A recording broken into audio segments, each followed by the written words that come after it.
What's up guys, welcome to today's video, and today this is a live stream about a new game that I found on the internet. Obviously my friend on Discord has, tweeted the link over on, Roblox, as he is here now. So, let's talk to the owner.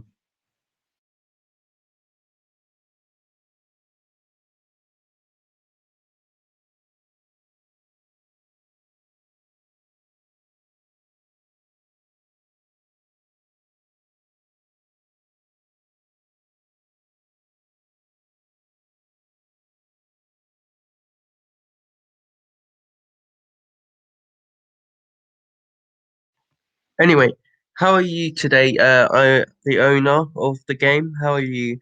Please put in the chat, how are you feeling?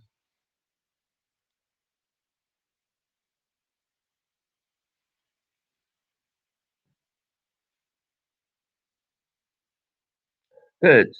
Okay, that's good because you can see your game is on the screen. Can you see that?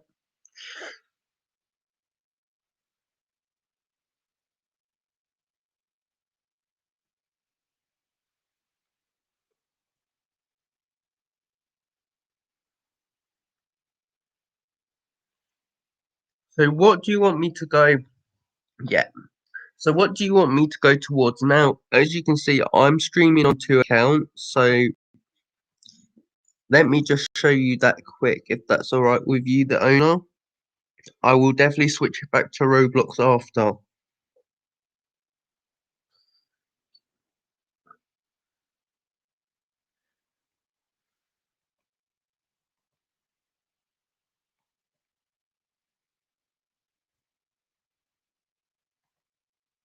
Okay, I'm just telling the owner it's yeah, KK. Right, so let me just show you guys then the channel quickly. Obviously, I'm streaming on two, so 1 second. Give me a second. I'm very ill, so I'm doing this very slowly today.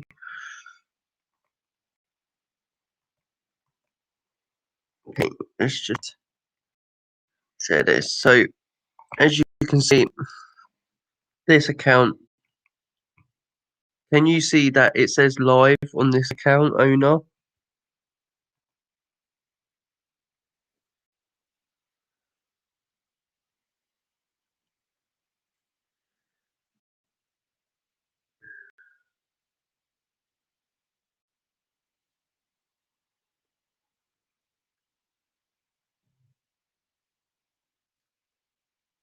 Okay.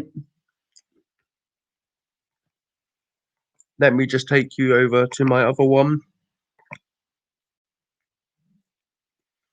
Does it say I'm live on my other one?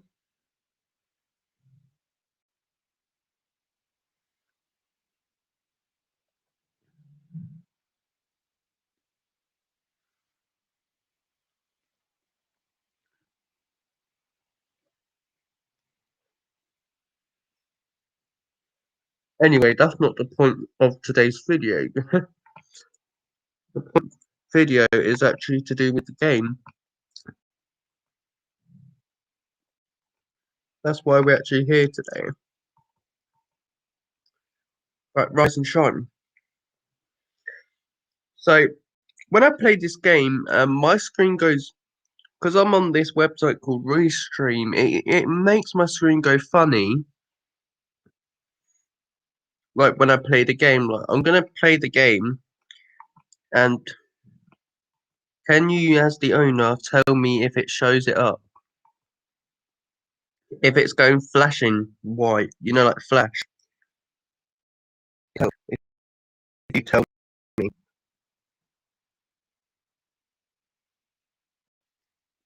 Oh, it doesn't. Okay.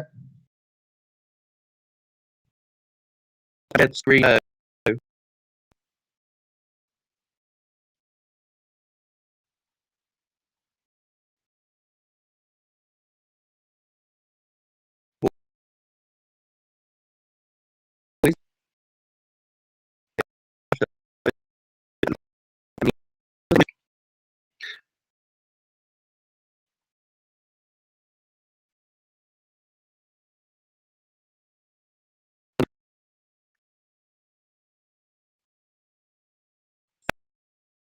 Room to have you.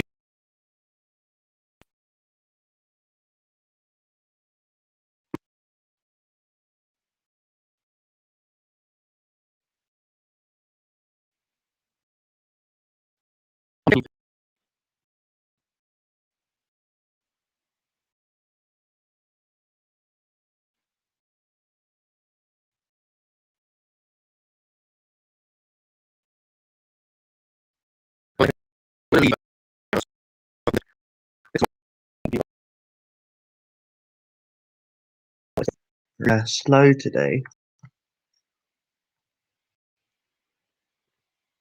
It didn't not work. Is it glitchy? I mean, it's not glitchy, bro, but it's because I have a virus.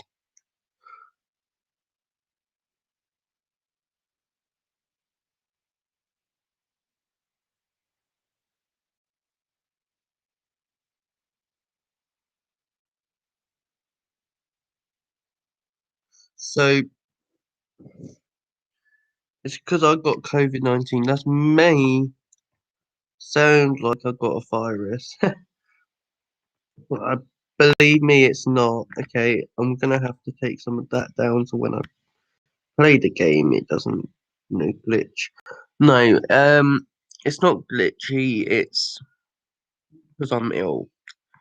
Yeah. So that's maybe why you're experiencing that from it. Now the owner will open. You'll see it will get.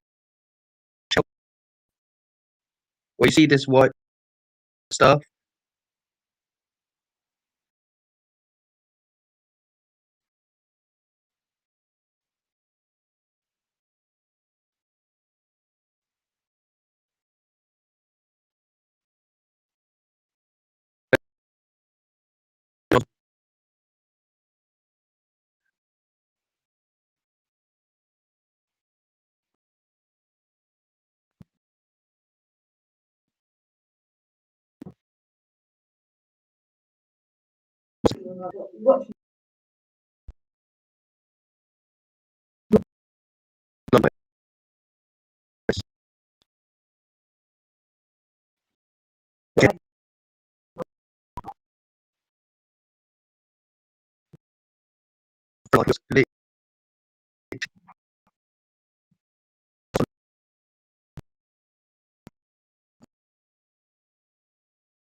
that's weird.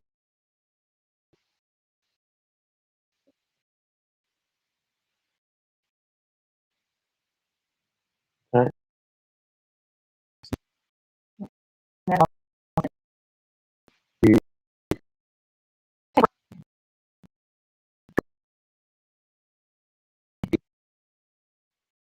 it's my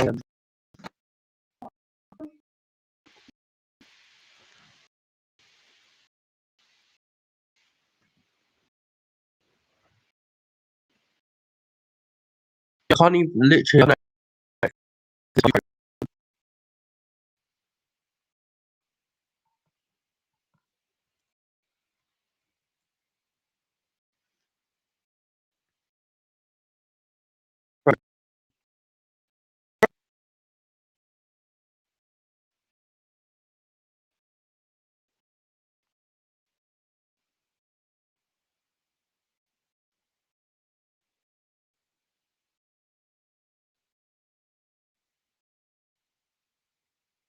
One second. This is.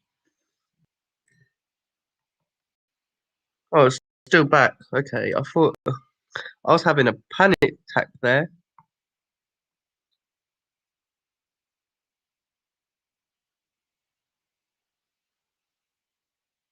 Anyway, can you hear me now?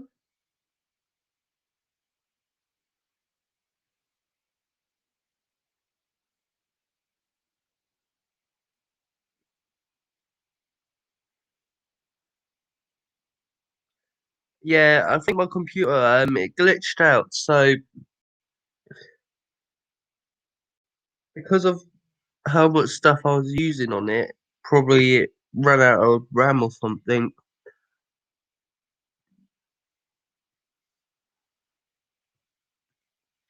Or it's just breaking.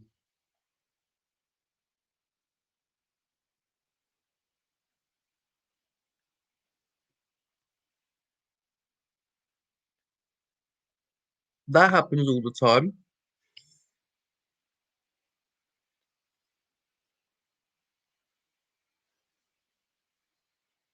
Owner, I'm gonna join the game, but you're gonna see so much lags and so much the screen will flash white. You know what I mean? Owner, like so when I join, keep watching the live stream, you're gonna see it flash white.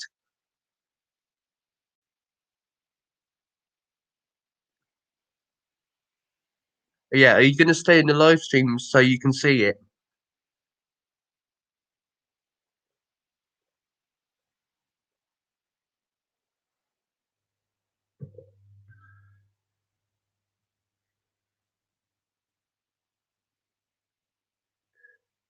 Okay, right, okay, so let me do that again. That was definitely nasty because I couldn't access my Google thing, um Google thing, and now I don't have like on the Google thing. Right, okay, Owen, are you still there? You need to actually see this.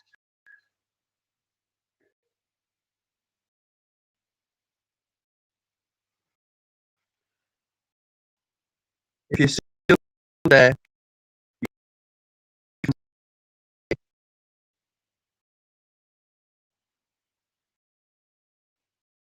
Owen, I am- look at this.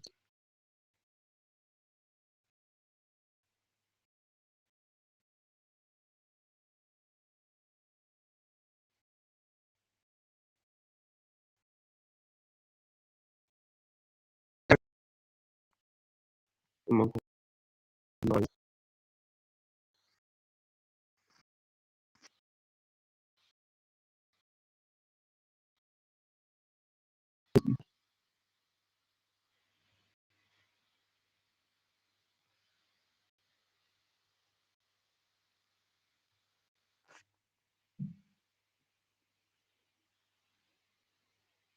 Um, Oh no, unfortunately it won't let me, like it's glitching out. Like every time I go on it, it's saying something. You literally notice, you can see it opening and then boom, as soon as it opens my whole thing froze. There's something wrong with it, doesn't let me do it, and yeah look, I can't even when it freezes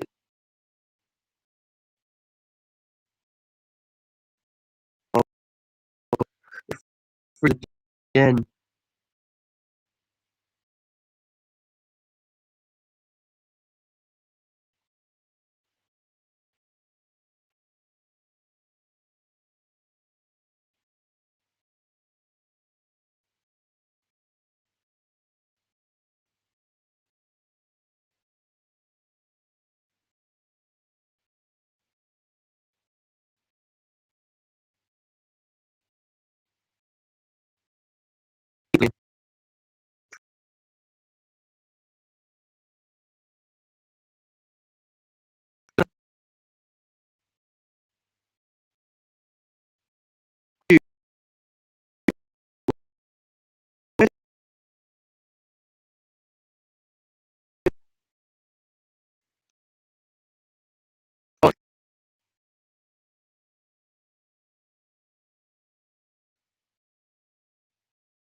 It's literally lagging me off.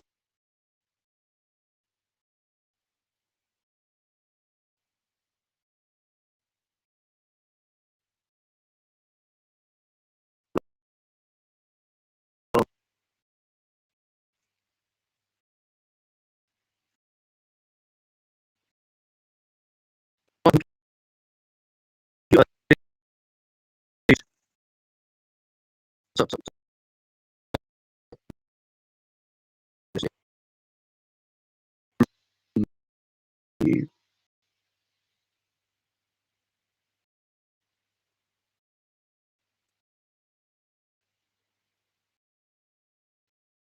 Oh my god, no, this one,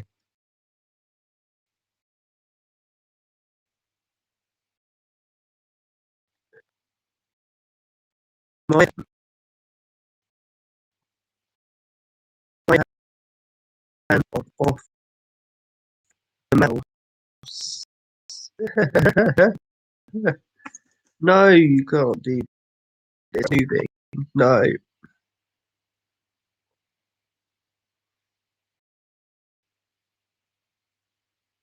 It's not. Oh my god, dude. No, no, no, no, no.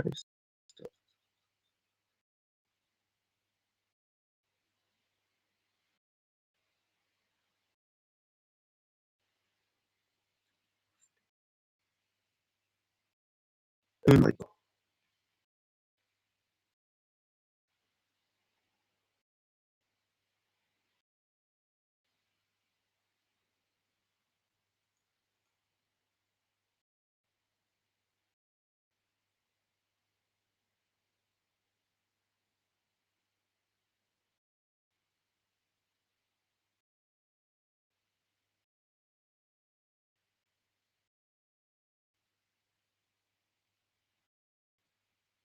Oh no.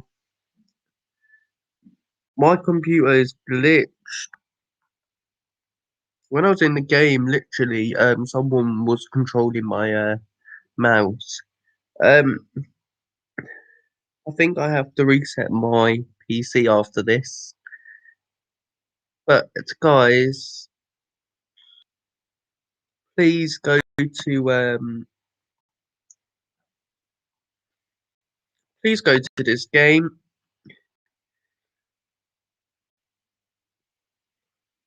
It only has 81, like visits because it's brand new. It's been updated like every day, I think.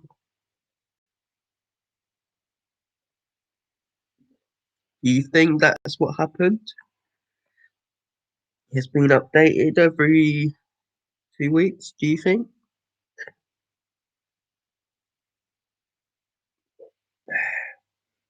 I mean, a computer, I may have to reset it.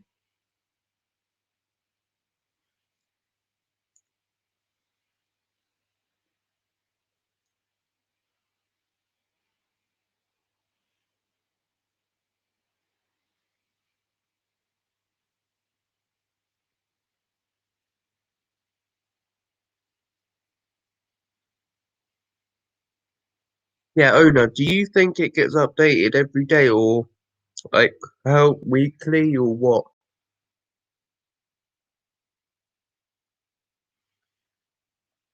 I mean, guys, I'm the co-owner, but I don't know that kind of thing.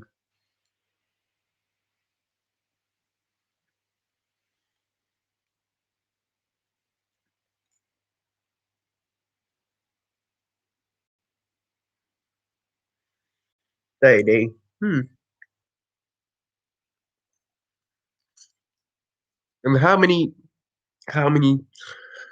one second. How many, how many like visits do you get every day?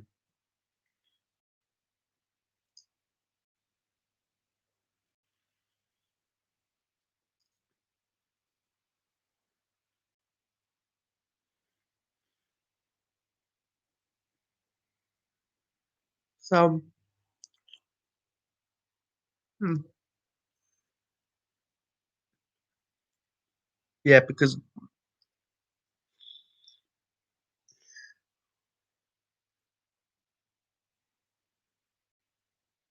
yeah, because you want this game to be famous, right?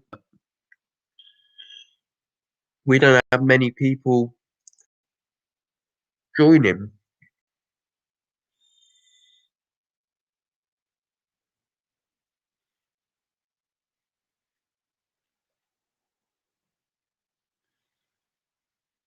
Hmm.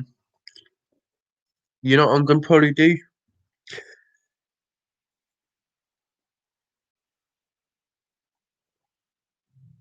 Look on YouTube chat, owner.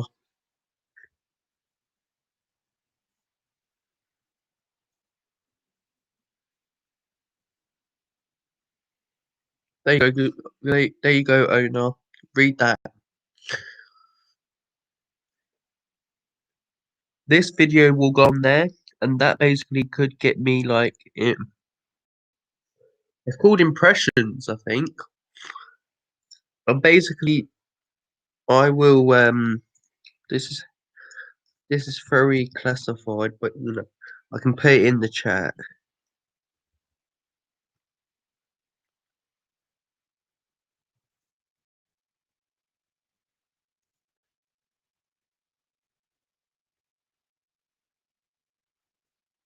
There you go, owner. Read those two things.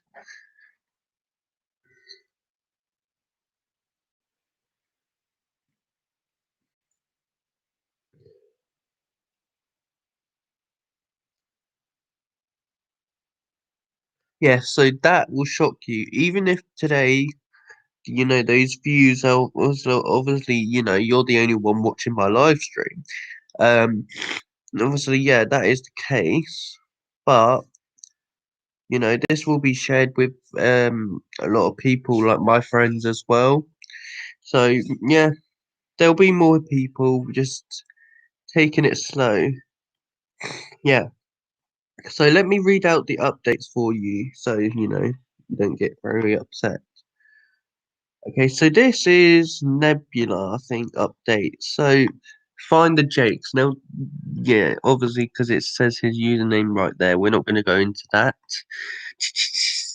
Um, so about a description, everyone, Everyone has those, don't they? Average, find the game on Roblox, okay? Credits. Jake, known as Jake's Artist, okay?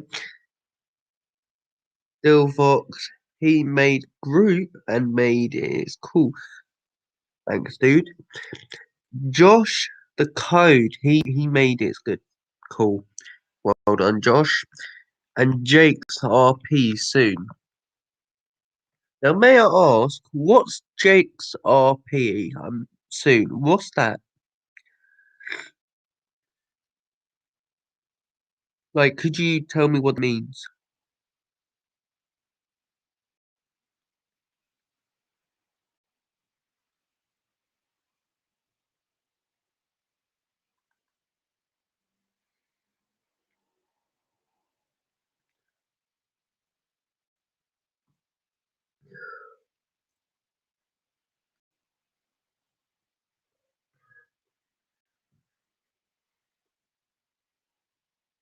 Like, do you know what Jake's what's that mean? Yeah, this is on screen. What does that mean? Could you tell me that again? Or tell me what that means as well?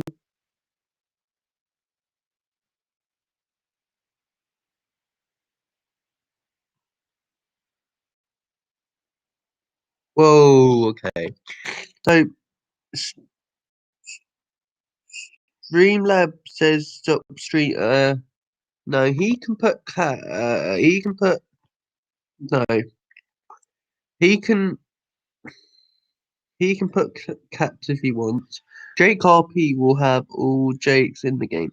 Okay, that's awesome. Thank you for telling me. That is so awesome of you. Thank you very much. Now, I will do a shout out for all your friends. So put all the people that were part of the game, or like your friends that you really want them to be on a shout out, and I'll literally put it on the screen for you.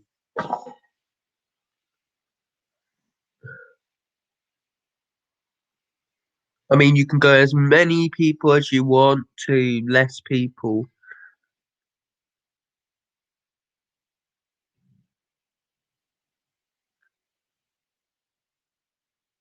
and I'll do like a little live stream, doing a shout out or something. Or I'll do it in this.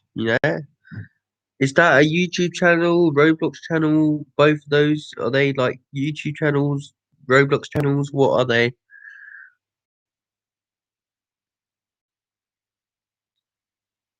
Yeah. Could I ask what's the top one and the second one, are they channels? May I ask?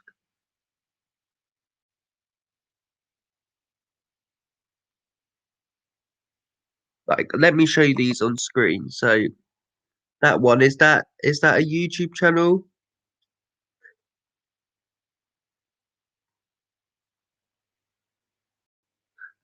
Is Josh has control? Is that a YouTube channel or what is it?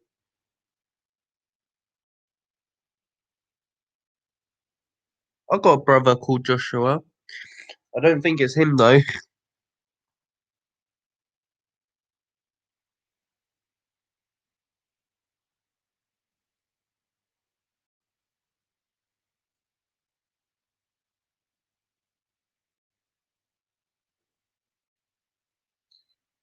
Dude, if do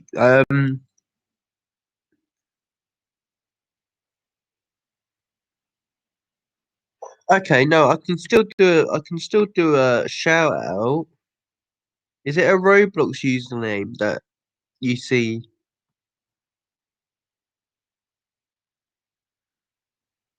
Bud, that ain't my username anymore. Like that username has changed.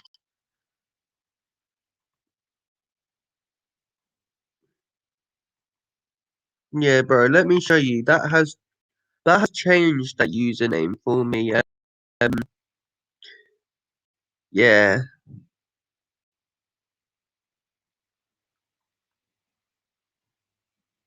but what that username has changed. Now Dylan plays. Let me put in the chat for you.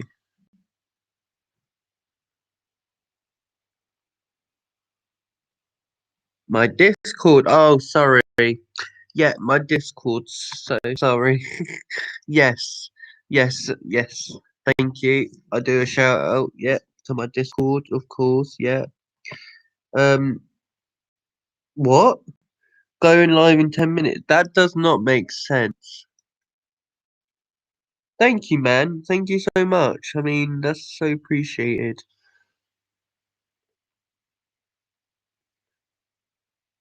Oh yes, by the way, guys, this you don't have to do, but this is always what comes up. So, you know, weird. Um, no, but thank you, dude. That's most appreciated. I'll make you administrate moderator on my live streams now. So, give me a second. It should show up.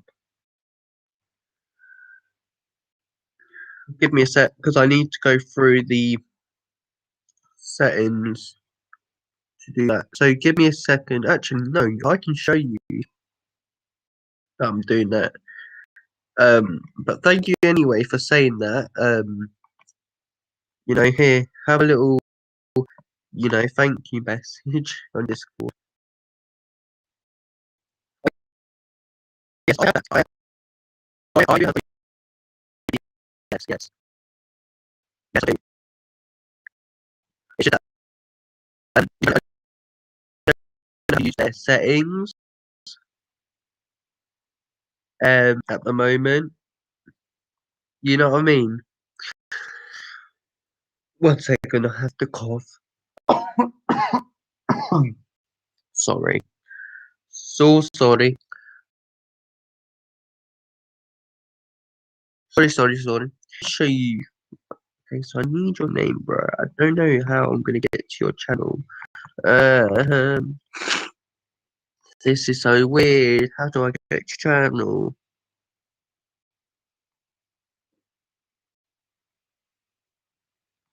There used to be a way that you could go onto their channel on the live stream. Aha, there we go. Got it. We just need the link. You just need their link so we can put them as administrator. And we are going to show them how this happens now. Right, can you see this bit? The owner.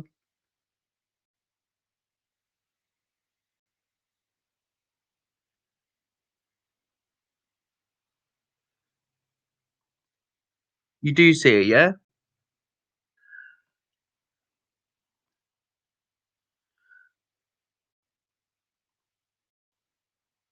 Yes, we have loads of moderators. They're never online, and it's just annoying how yeah. So now, as the owner, can you just reset your page, and then type something in, and it should show up as administrator. Well, that's a lie. I don't think that's right. Oh, it is right. Sorry, it's wrong. AFK, dude. What's AFK?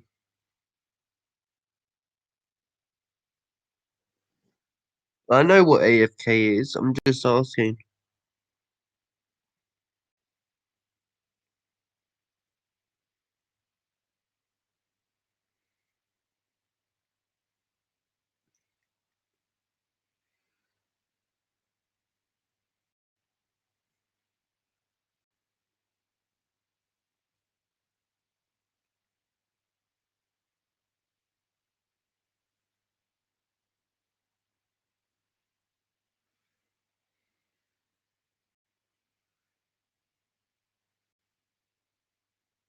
Yeah, bro. Do you reset your set your page and type something in?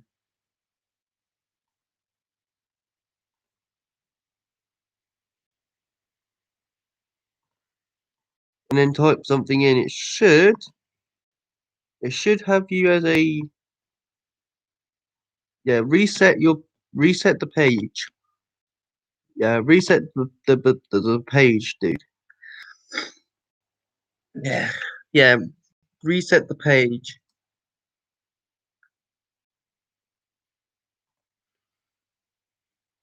Once.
Yes. So does it show on your channel?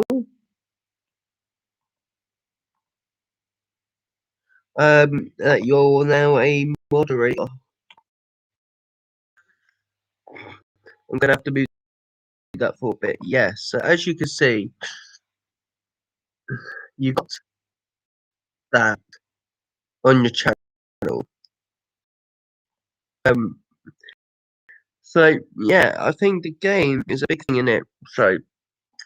So obviously the game is something definitely that's big for you. I think, isn't it? Jake, or what's your name? Oh yeah, I don't have your name. What is your actual name? Is it definitely Jake? I mean, I know you as SMGJ, but like I don't know your actual name. So my name is actually Dylan. Everyone knows. Hello, Jake. Welcome to the channel. Um, People know me as Dylan, but obviously my channel is Dylan Plays because it has Dylan on it, and then Plays because I play games. Or Jack. Hi, welcome. So people call me Dylan. That's my real name, but people just know me as Dylan Plays on the YouTube. Like YouTube. So yeah, no. Welcome to live stream, dude.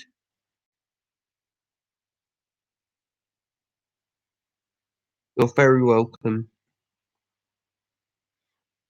This internet is slow, probably because I made my laptop a bit slow. I may have to reset it after.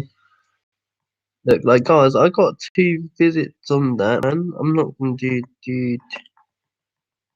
The most viewed is this one, my admin game, and then my other one here, it's got 448. So altogether, 1011.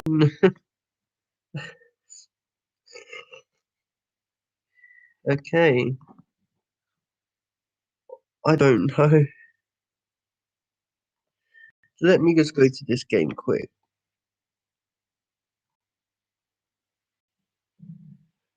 You got 87 now.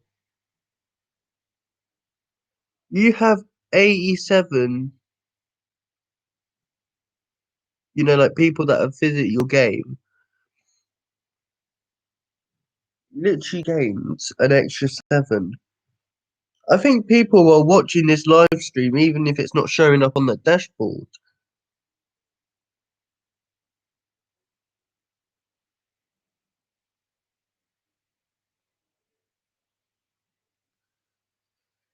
Hey. Right, anyway, Jake or Jack, do you want to listen to some songs I made, or you alright?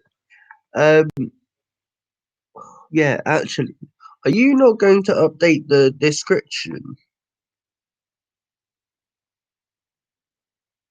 You see, because Like like some games, they keep changing their description when they have a new code or something. Like like a Twitter code. Like, are you when an update has been like when when the update's finished and that, do you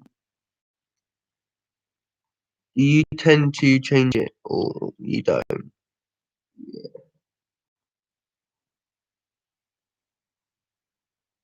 Well, it's only you and the servers.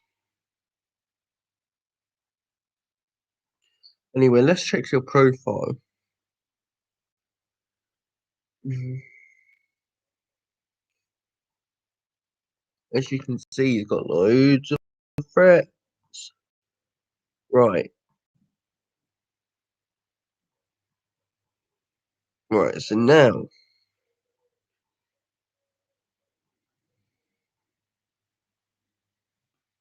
what is your most? All right, yes, you're gonna change it soon. Okay. So, what's your most actual game that has a lot?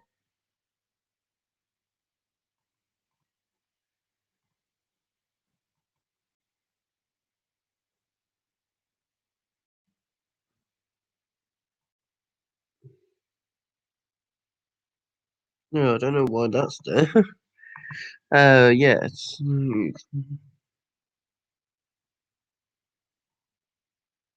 I don't want to update. Bloody hell. Yeah, put in the chat. I have a lot. Okay.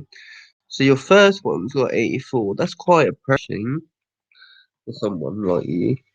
The second game got 713. Quite good. Another game's got 44. That's another good game. Yeah, bro, you have a lot. Yes, bro, you do. And altogether, you have 900. So you're catching up with me actually, because I got 1,011 on my Roblox game. Um, yes, it is very, very difficult. Yes, yeah, yeah.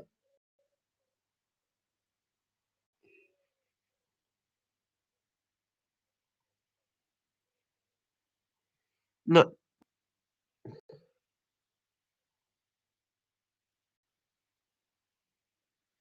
yeah, no. So you're catching up with me because I only have 1,011. So, dude, that's good. Very good. Very. Jake, you have a YouTube channel, right?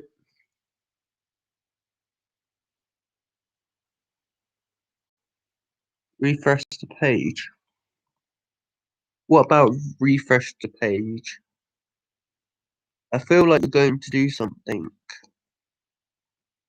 Um, I feel like your game has gone up a bit more.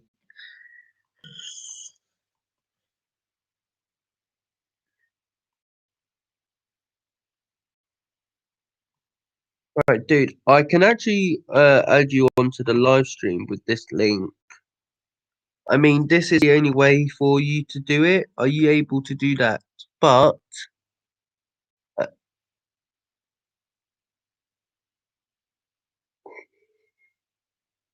I'm not able to play Roblox because it will glitch out again. And I swear to God, it will do this every single time. So yeah,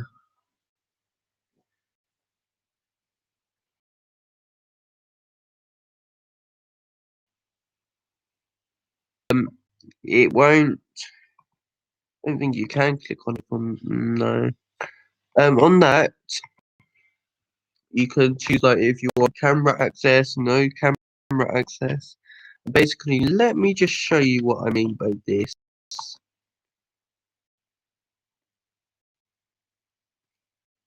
So as you see, you got the link right there. Now, if I click on that link, you can choose. There you go.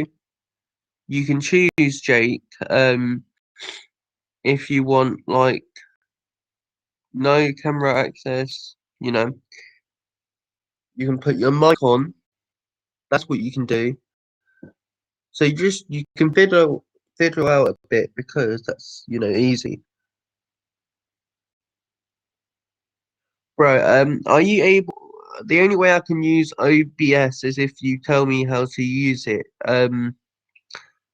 Yeah, like if you get me in a Discord call or something, then tell me how to use it, how I can get the game to show up and all that, yeah. Then I'll be able to use it, all right? Because it's very difficult. Yeah. So if you could do that, that would be a splendid, very.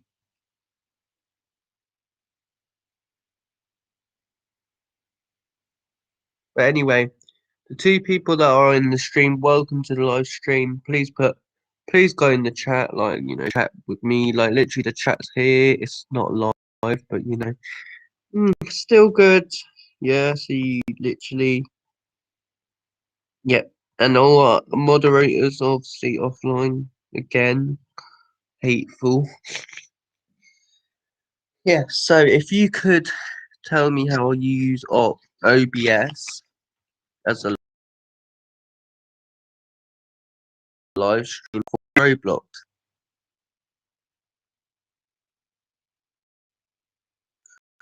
Because I can't even go live. I can't do live streams on it because of the app. It won't let me like create a live stream thing on it, so that's a disappointing thing. I can actually wait. I can do it a different way on Ops.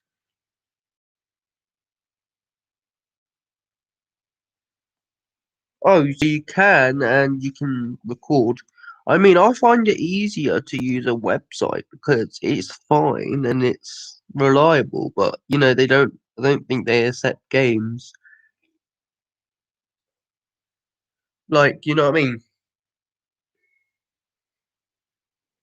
I think this is more like for businesses, I think. Like businesses uses their like intentions. That's what it probably is. Yeah. Oh, disappointing. Well, let's see if we can get more people in. Let's go, let's go. Let's go.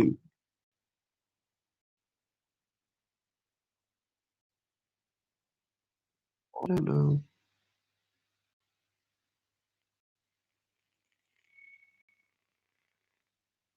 Yeah, let's see if we can get more people in the live stream. Share the live stream, Jake or Jack. Yeah, no, share the live stream. We got 3 people in the live stream, boys. Ooh, it doesn't show up on my thing though. It only says 2. Oh, also it says like 2 different channels.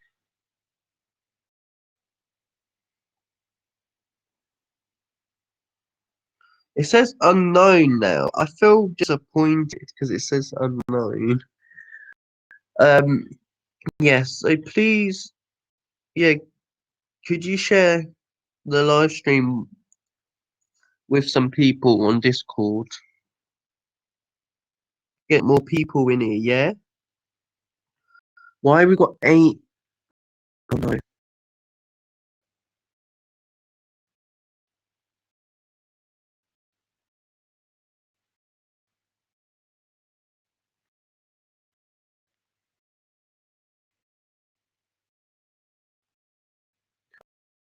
It should show up on the YouTube section. That one or something. It should, yeah. It hasn't silenced me.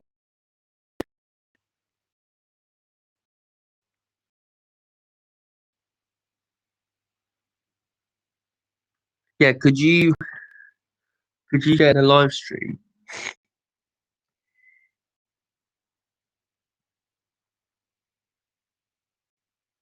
That would be very splendid. if you share this live stream.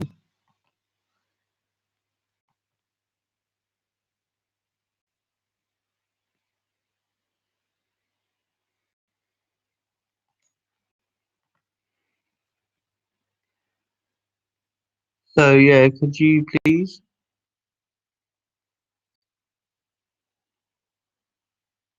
Thank you.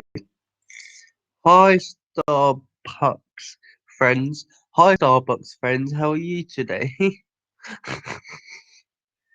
Hi Madison. How are you today?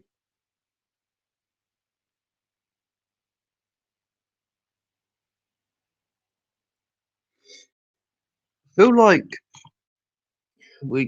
feel like like people just watch the live stream for no reason.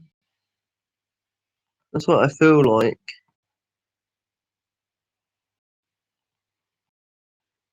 Don't you think?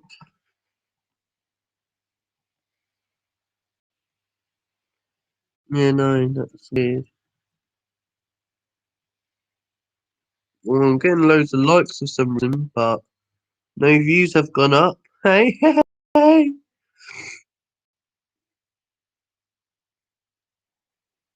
Are you talking to me, Jack or Jake? Because I can't, I won't be able to do it, you know.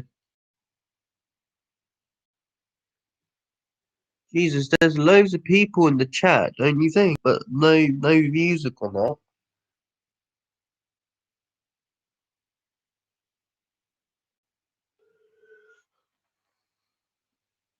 Oh, dude, I'm tired. Oh, I haven't slept in days, bro. Well, I slept tonight.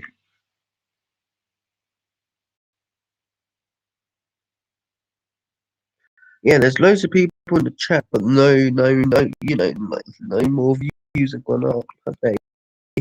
Like, think about this. Look at all this. You have this, and then you have all this. Dude, what is all that all about? It's weird. It's weird. Yeah, no, it's very weird. Oops. There we go back to Roblox. Your game may have updated, you know, Jake or Jack, whatever the name is. It may have updated.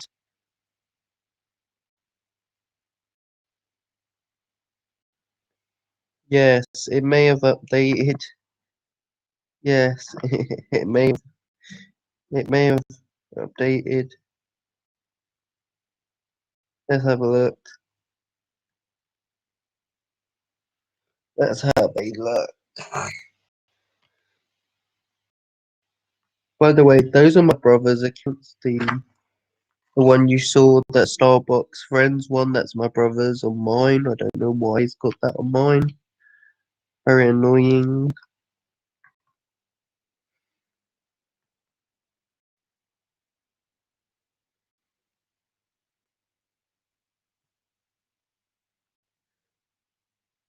Yeah, so this game like updates so many times. Is that because it is terrible, mentally, under maintenance? Is it under maintenance?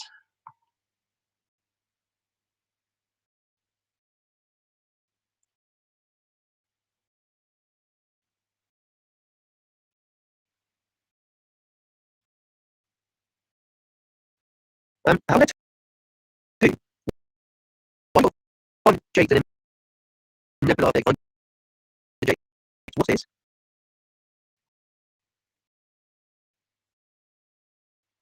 You have a two games or something. Did you tell me? Because that's weird.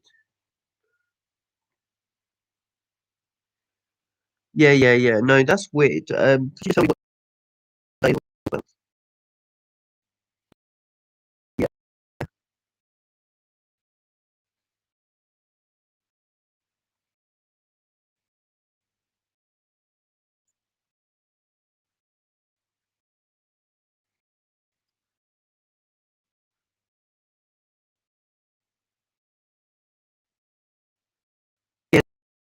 No, no, can you tell me what that looking at what's going on?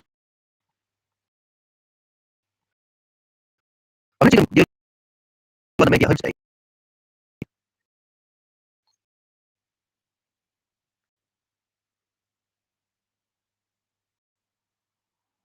How are you, Jake or SM3J? Are you at home?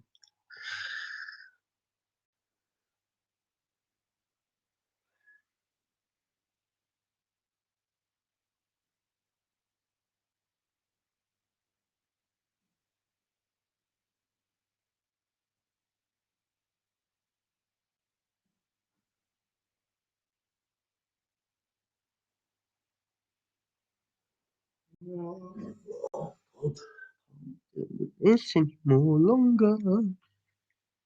Oh yes, guys, we're gonna now show you my song. You know, my song that I made. You know, if that gives you a lot of views, because I made like 7K out of it. And I feel like, you know, the 7K is quite good on my planet. Icon change. What's that? Did you tell me what icon change is? Like I got change avatar.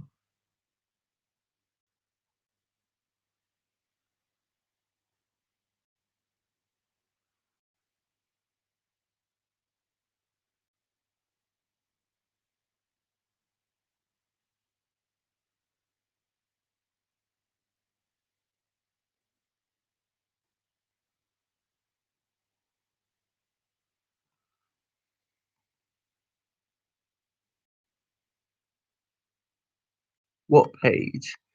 Did you tell me what page you're talking about?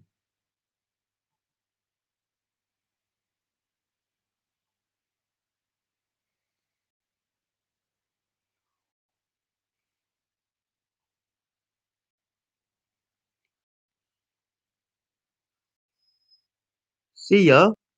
Where you going?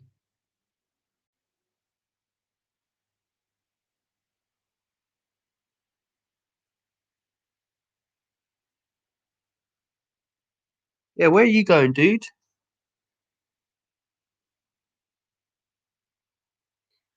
You're saying see ya like you can't be in like the live stream no more, bro.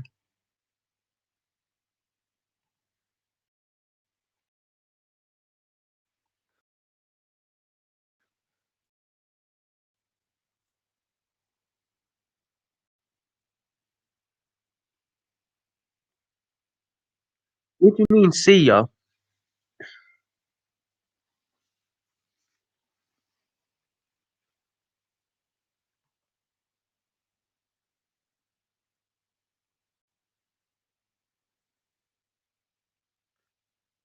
Oh, bro, you have me off your Discord, bro. I don't understand. What do you mean see you?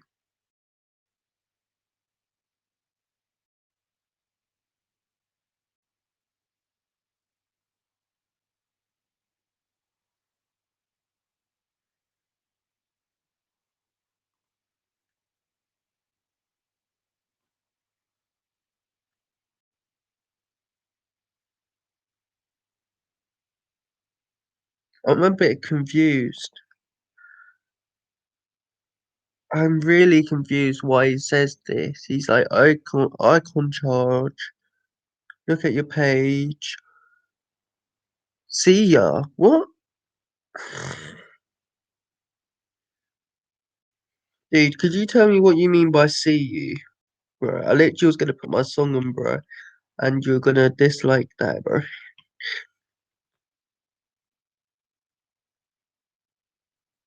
115 likes, bro. 7,052 views. Well, I mean, that's a lot for that much. Let's do that. Hopefully, this doesn't go badly as planned.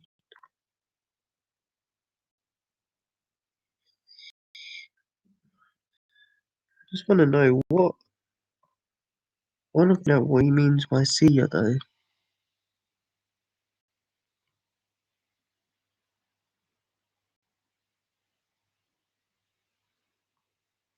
Yo, he hasn't answered the YouTube thing, and he hasn't answered this. Let's try this.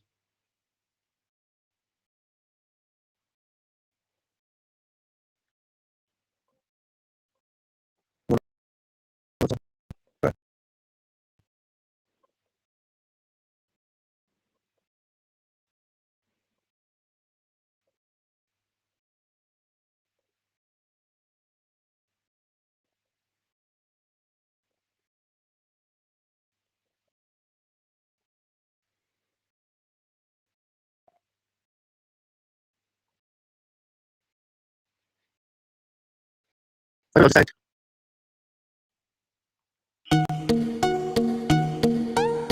I do not understand.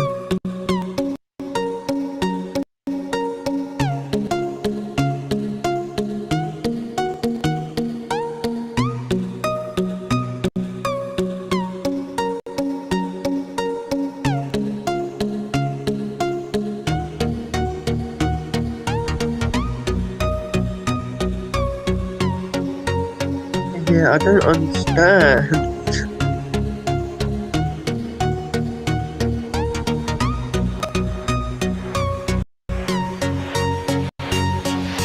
Hasn't.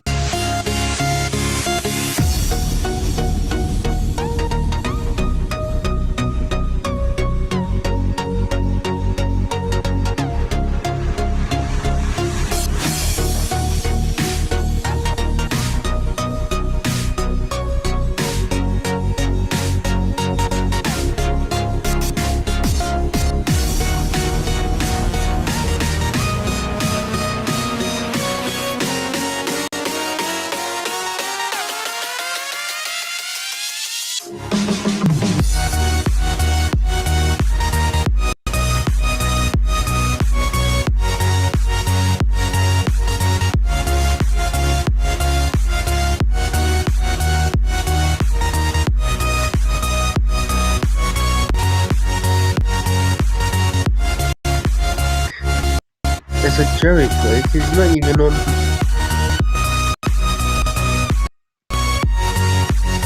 He's on.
Yeah. Could I have a drink though? What did you do to my tests? I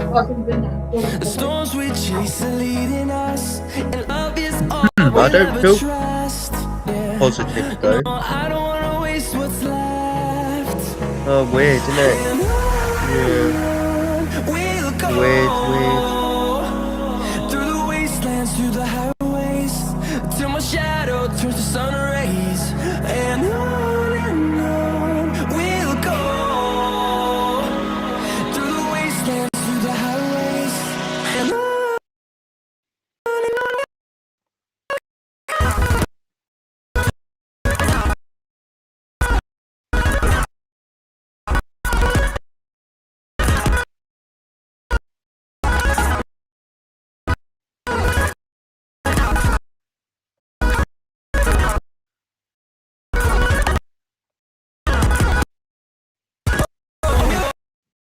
I want to see how long this live stream can go for. With all my songs. Melodies we haven't played. No, I don't want no rest.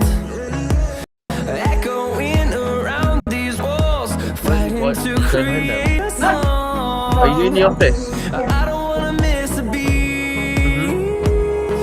And on we'll go. Through the wastelands, through the highways. Whoa.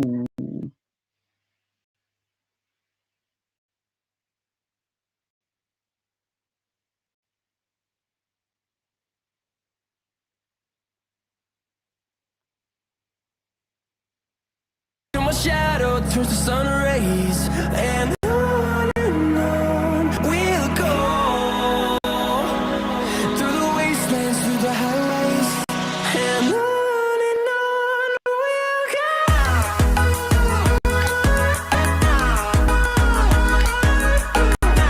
What should go for next? Oh yeah, that one. 11 hours.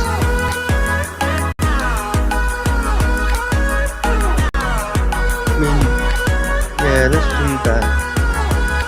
We can play that one, don't we? Fueled by them to see the horizon, turn us to thousands, and we'll Yeah, that's grow fine. in number. Fueled by them to see the horizon, turn us to thousands.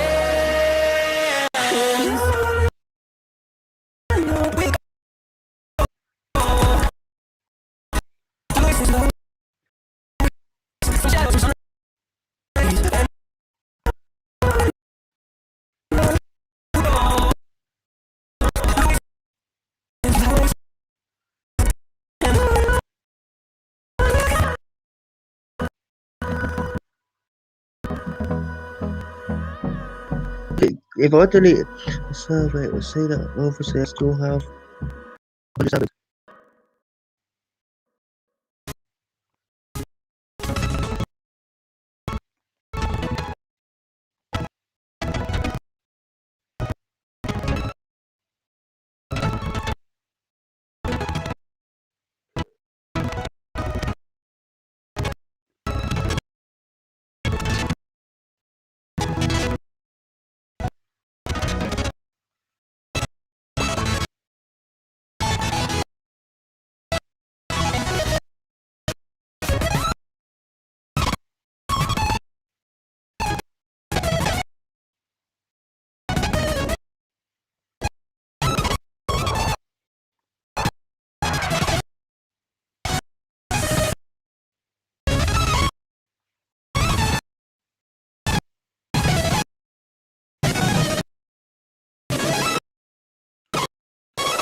I literally made these songs for successful Roblox games that need it, yeah.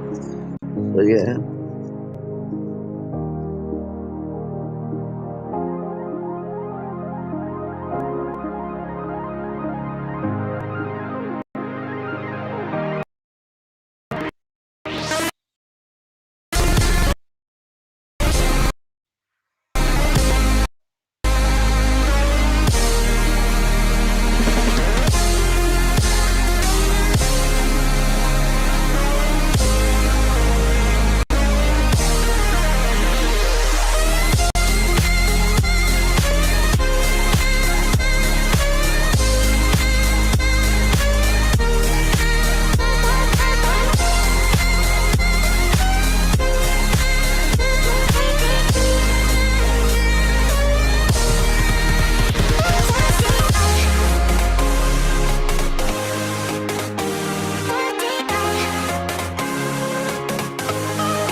Invincible.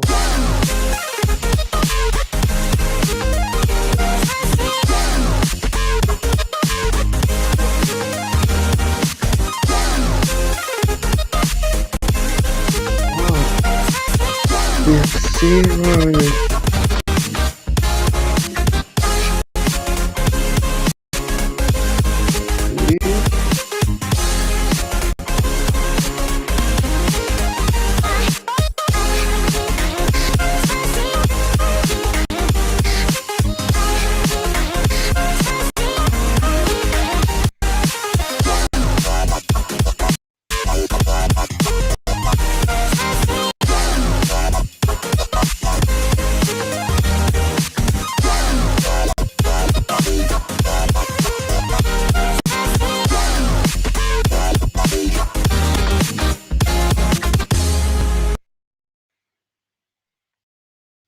Before I go, guys, one more video that we've got to do.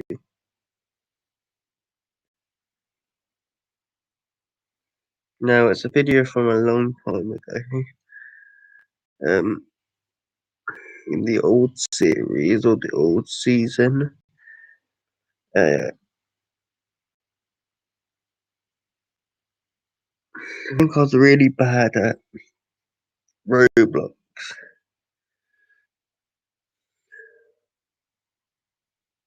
Very bad. And what made me bad now is that you know, I steal my mum's Wi-Fi to do this live stream. I mean, literally, I steal Wi-Fi just to do these like little mini videos. But you know, no, these ones are the best. Look, these ones. These ones are literally the best. That was the best, literally, all the biggest ones. See, look, literally, you may not like this one, but oh yeah, sorry, that's copyright, isn't it? I think. No, wait. We just check because sometimes you don't want it to have copyright, but you know that as well. Sometimes they do. Go back to these. Go past this. We need something that's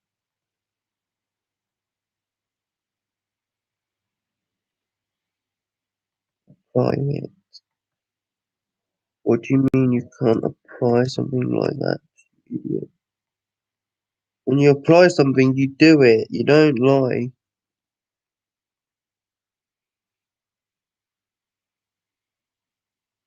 None.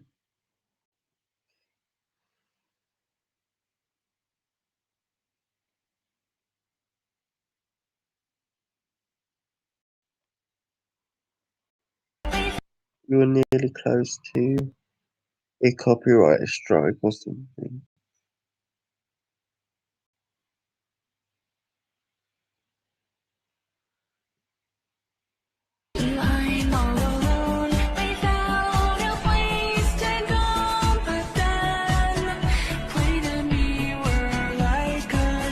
Dude, I was gonna play some games. Give me only problem with that is that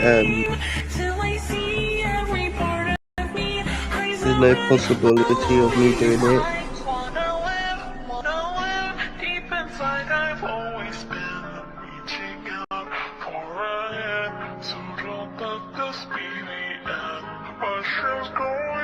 Actually, I don't want to watch this. Let's watch something. Wait.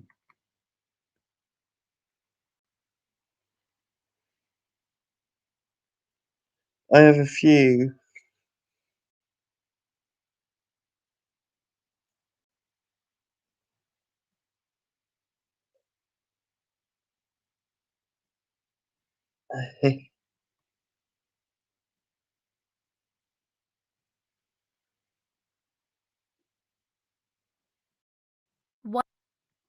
One day, I was home with my two older brothers.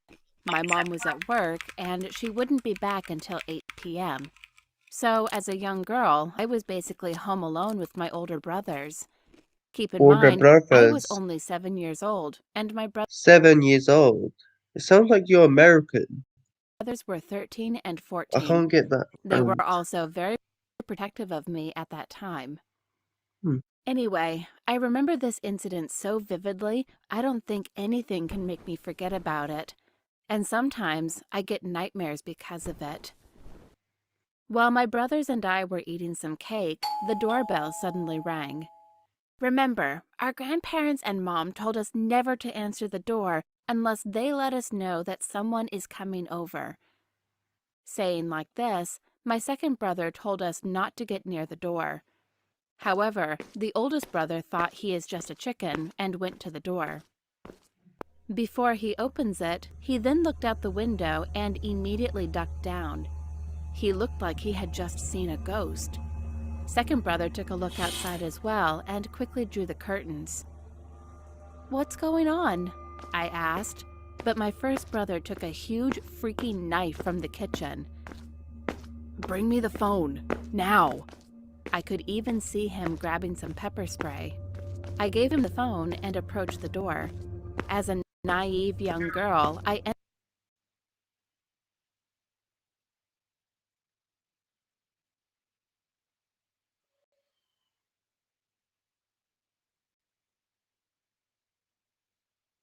Yeah, why does it look like the screen's just going?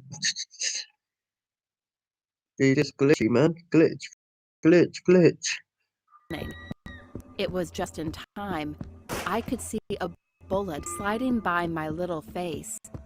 Luckily, it didn't hit me. The three of us rushed to the bedroom. It had 2 locks on it, and as soon as we locked the door, the sick freak started banging on the door. I burst crying so loud, and he said to me, "Don't worry, child. I can help you put her to sleep." My brother yelled, "Get the hell out of our house!"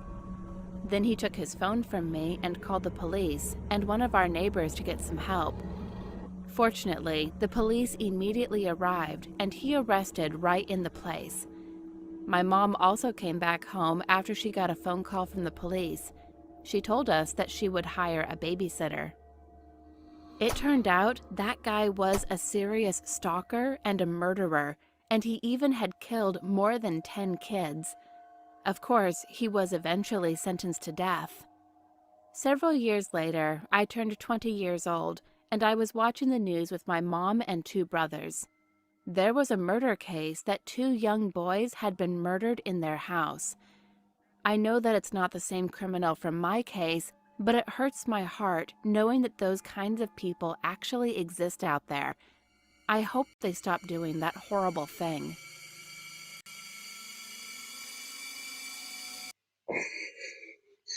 Dude, what the hell is this? Dude, that is nasty, bro. Look, if you put in horror, just horror movies, yeah, and put in J Station, there should be loads about him. Uh,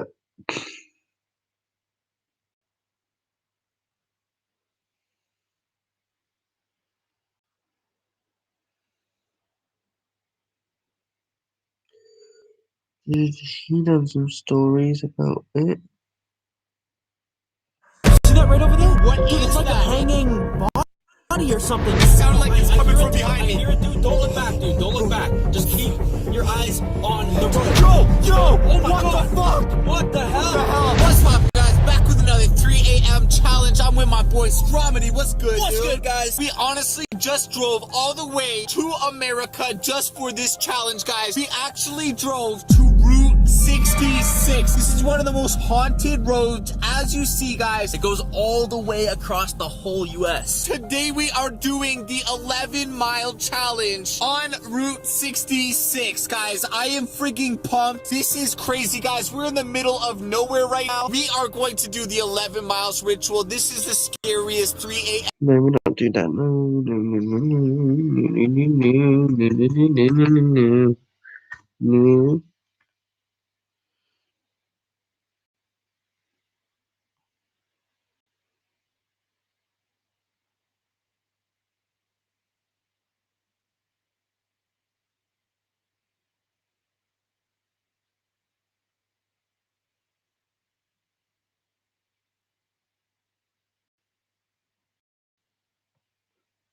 No, no, not horror movies.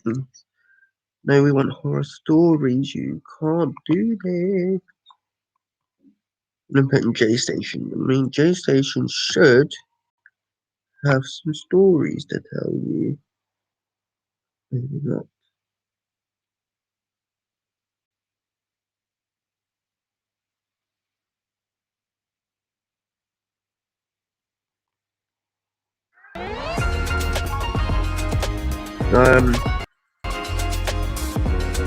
Hopefully that doesn't get demonetized or even I don't taken know off if you've known YouTube. this place. Route 66, have you ever heard of that? Well, apparently Route 66 is haunted. It used to be called Bloody 66.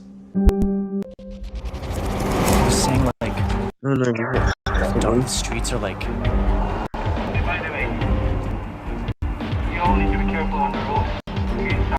Able to see that, but that says Some deer, maybe Moose? deer. some Maybe. bears. Around.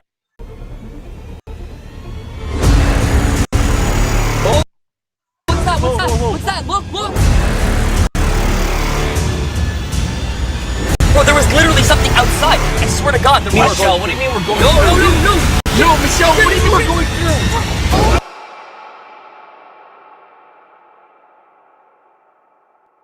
Creepy. What the hell? Anyways, we made it. We found a sign, Route 66. This is why we were here. I just wanted to show you guys that we are actually at Route 66. And we are at a random location. And as you can see in front of us, there are no lights, no red lights, no lamp lights. And behind us, there is nothing. We're about to hit the road. Are you guys ready? What do you think we're gonna see? Dude, some deer, maybe Moose? Deer. some Maybe. bears. A raccoon. I don't think there are bears. Mountain lions. Yes. Mountain lions. Mountain Bobcats. lions. Yep. Bobcats. Joe cats. Tim cats. Yeah. Mikey cats. Wolves. Any like we literally just saw a ghost car, guys. Like, come on. Oh, phantoms. Apparitions. Yeah. Apparitions. I'm looking for the headless driver. I know The we're gonna headless see driver? it. Yeah. That Oh one my that God. drove by. Have Like you guys heard the legend of the headless driver? Legend has it. Drives this car. Controls it. A ghost. And we see a Drive through him. in store for up, and now that we're What light? Well, light. did you It see just, it, like- Nick? No, I didn't see anything. I mean, I looked, I turned the light off and everything. There's I think they're just getting their own heads. No, I swear to God, dude. I swear to God. it's just like almost like a seance where we all sit down, we all focus all of our energy on the one wish that we want to do. Little house all alone, man. All we need to really do is just. You guys ready? Yep. Yeah, I'm ready. On three. Let's do this. 3, 2, 1.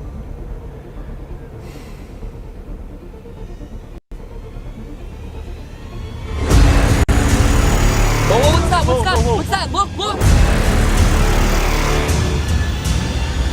Bro, there was literally something outside. I swear to God, there was. Michelle, what do you mean we're going No, through? no, no, no! Yo, Michelle, what do you mean we're going through?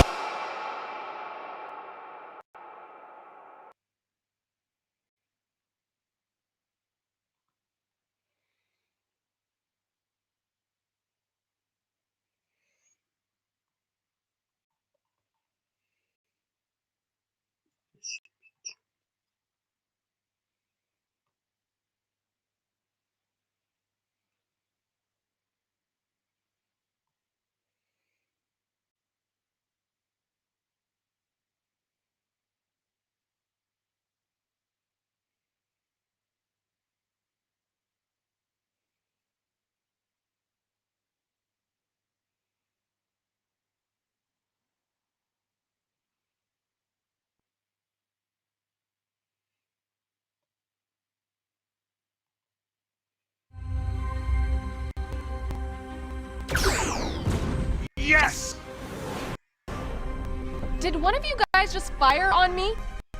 I thought our cloaking device was on. LeVar said he Apparently Route 66 is haunted. It used to be called Bloody 66. There's a ritual that we can do that we can test ourselves. Have you ever heard of the 11-mile ritual? It's basically a ritual where you could acquire your greatest desire worse. So the first mile, it's gonna get, nothing really is gonna happen.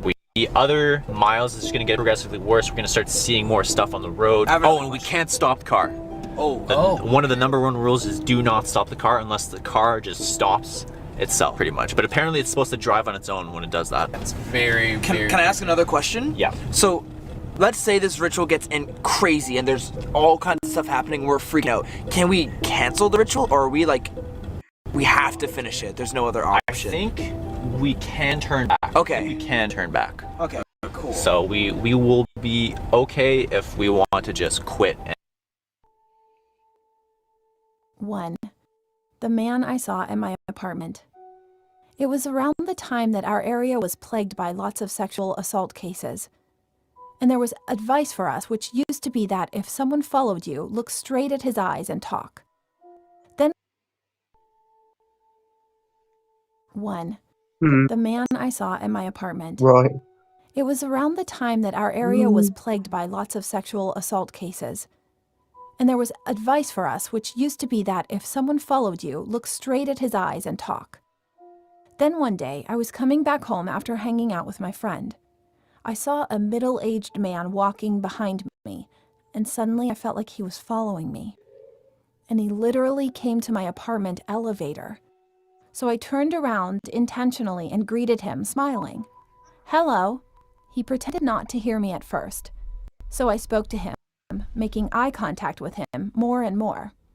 "I think I've never seen you in this apartment before. Did you move here?" He, this time, looked at me with his eyes wide open, and then ran away from the spot, and I rushed towards the security office to report what I had experienced just before. In the moment when I saw the CCTV there, I had no choice but to just freeze in there. I was talking to myself, staring into the air. 2. The note in the trash can. It was during class time. I was exchanging a little note with one of my friends, writing just a boring story, no? And after class, I tore up the paper and threw it into the trash can. On my way home after school, I realized that I had left some of my stuff in my locker, so I headed back to the classroom. But I felt something strange when I arrived in front of the class. So before I opened the front door, I slowly looked at people through the window next to the door, and when I looked inside, there was another of my classmates there. And he was picking up my torn note that I had exchanged with my friend in the trash, assorting it as if it were like a puzzle, and reading it. 3. How do you know? One day I ran into my neighbor in the elevator. "Hey, I recently got to know a lot of good songs these days, thanks to you. By the way, do you want to hear my ringtone?" He said like this and turned on his ringtone, which was one that I used to listen to at home by myself these days. For your information, I've never heard it loud enough to be heard in the hallway, and I was positive that I haven't let him know the name of the song either. "Did I?" When I asked, he replied, "Yeah, sometimes I put my ears to your front door and I could hear everything." It turns out that he was a man who didn't mind eavesdropping at random people's doors. As soon as I heard it, I got sudden goosebumps and didn't want to live here anymore. I feel like I'm going to move to another place as soon as my house contract is over. 4. The taxi driver. When I was in high school, I would always go to school early at 5 a.m., around during the exam period. My school was a little far away from where I lived, so I used to take a taxi with my friend at that time. However, I came out too early that day, so I had to ride alone. So I was on my way to the school. Then I realized that the driver was wearing sunglasses even though it was dawn, and I felt like he kept glancing at me through the side mirror. "How old are you?" I answered his sudden question. 18.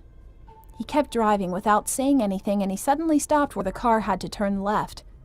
Then he called me. "Get off." Excuse me? Totally freaking out, I asked him, and he calmly replied, I said get off. You couldn't have gotten off if you weren't the same age as my daughter, you know? The moment I heard his words, I got goosebumps from head to toe. I ended up getting off the car without looking back and ran away to school. 5. The Talisman. You don't have COVID, do you? There was a pretty famous fortune teller in our town that everyone knew. And this year they started to make talismans for free for those who are weak or in bad situations. I didn't think of it that much at first. Since it was just a talisman, there was a rumor about its effectiveness, but you know it wasn't sufficiently proven. Then one day, my mom's friend made a talisman from there for her son who became proven. There was a I didn't to make famous fortune teller in our town that the talisman words I got have gotten off if you weren't the same age as my daughter, you know? The moment I heard his words, I got goosebumps from head to toe. I ended up getting off the car without looking back and ran away to school. 5. The Talisman. There was a pretty famous fortune teller in our town that everyone knew. And this year they started to make talismans for free for those who are weak or in bad situations. I didn't think of it that much at first. Since it was just a talisman, there was a rumor about its effectiveness, but you know it wasn't sufficiently proven.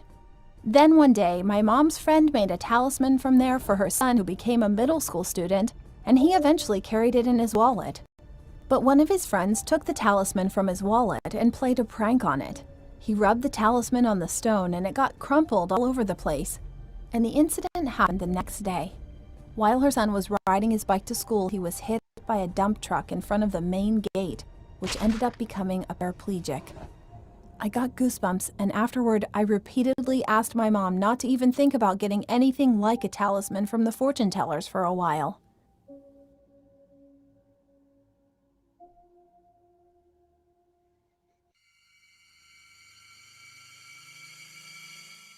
This happened a little over a decade ago, when I was an undergrad. I worked as a pharmacy technician my sophomore through senior years. At a pharmacy, of course, you have regulars. One regular was Joe, a mid-30s man with long straggly hair and an affinity for bizarre outfits. He was very sweet, but also very ill, mentally and physically. He was on a cocktail of antipsychotics, anti-anxiety, antidepression, etc. Also, he was on medicine for AIDS. Normally Joe would come in with his mother, who took care of him. However, his mother was older and had her own health problems. Towards the end of my junior year, Joe started coming in by himself, so he would walk from his home or take a taxi. Joe told me frequently that I looked like a young Michelle Pfeiffer, that I should be in LA, yada yada. Aside from the curly blonde hair, I never really saw the resemblance, but okay. I was polite, told him thanks, and asked him how his mother was. Made general small talk while I rang up his scripts. He never gave me the beware vibe. My senior year, Joe's mother came in without him and told us that Joe wasn't doing well. He was refusing to take his antipsychotics, and she was getting too old to defend herself if Joe went into a rage.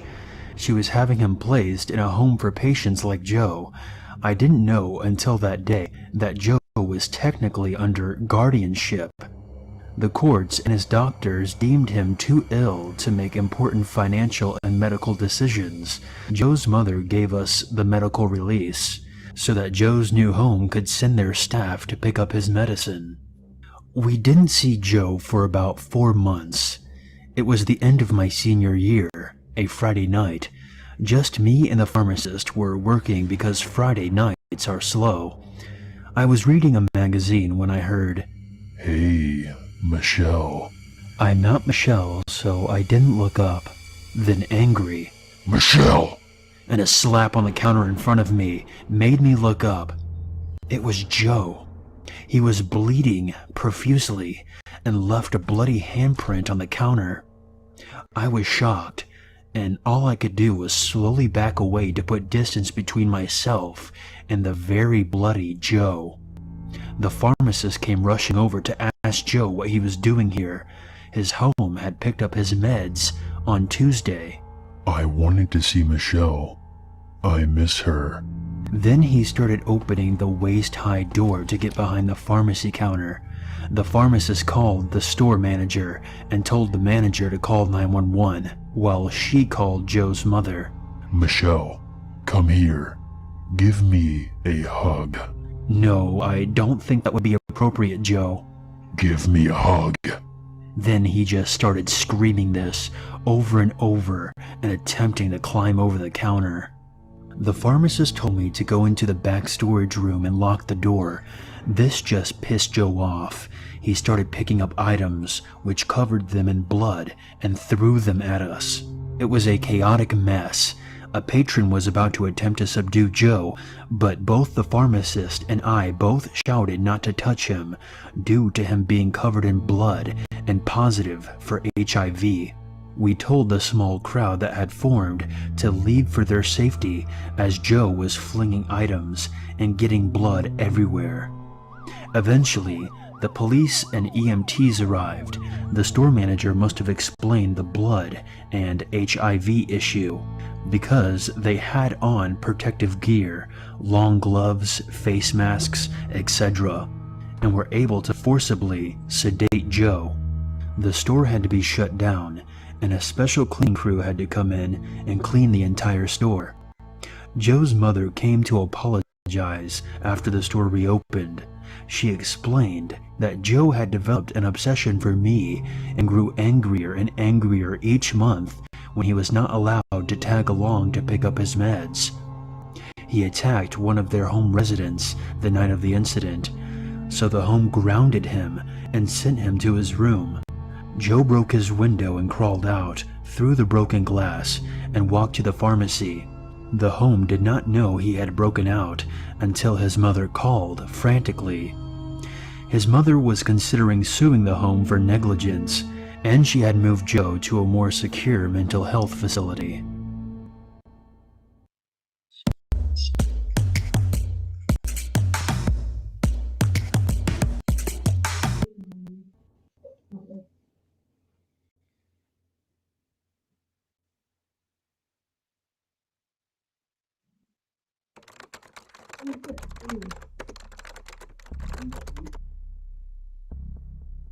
Back when I was a senior in high school, a buddy of mine's parents went on this anniversary trip down to the Florida Keys for a weekend, leaving him as the sole occupier of their 3-bedroom house. His older sister was off at college, so he literally had the entire place to himself.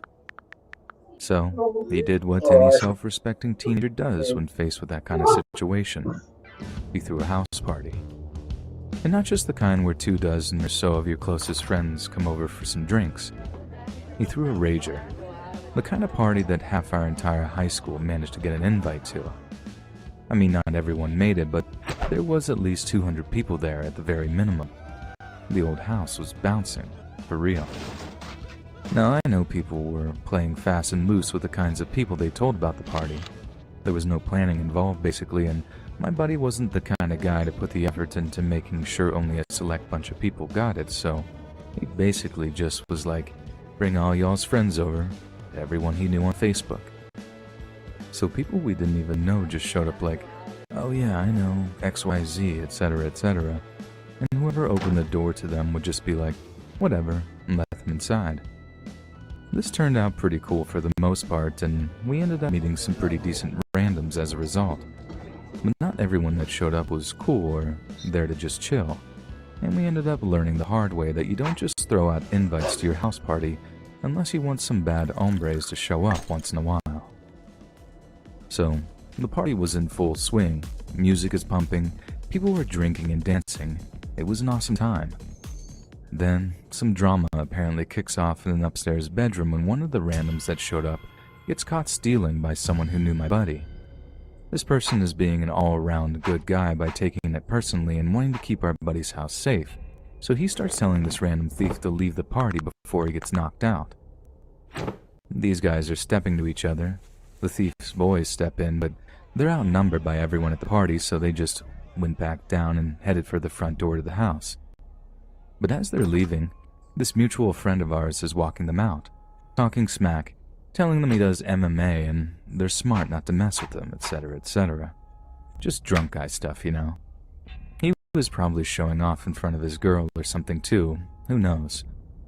Anyway, the guy walks them all the way out, opens up the front door, then sings, "Na na na na, hey hey hey, goodbye," song like in their faces before he slams the door behind them.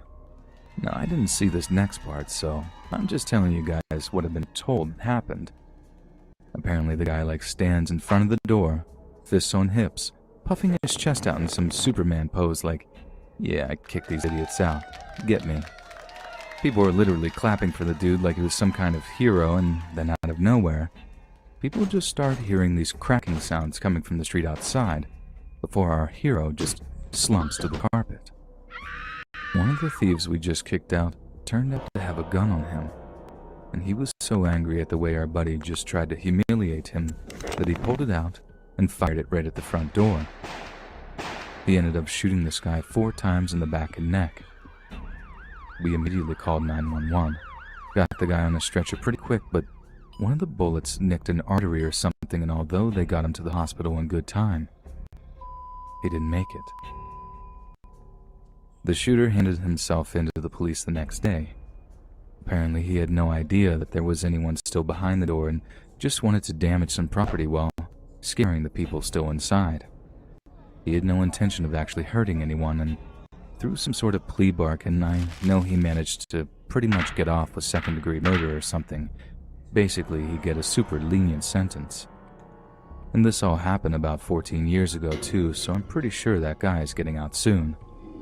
And that scares me way more than knowing that there's a dude who murdered someone at a party that I was at.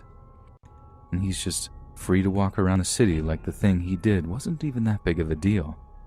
Like how he is supposed to just act like nothing happened all those years ago. Does he just try and forget? Because although I'm really glad I didn't actually see anyone get shot, it's not something I've ever forgotten, and nor am I likely to. And honestly, my biggest worry right now is bumping into this guy in the grocery store or something. I'm not sure I'll be able to hold it together if I see him.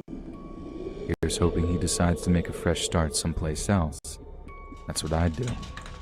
I just wouldn't be able to hang around the same old people, knowing I murdered one of them.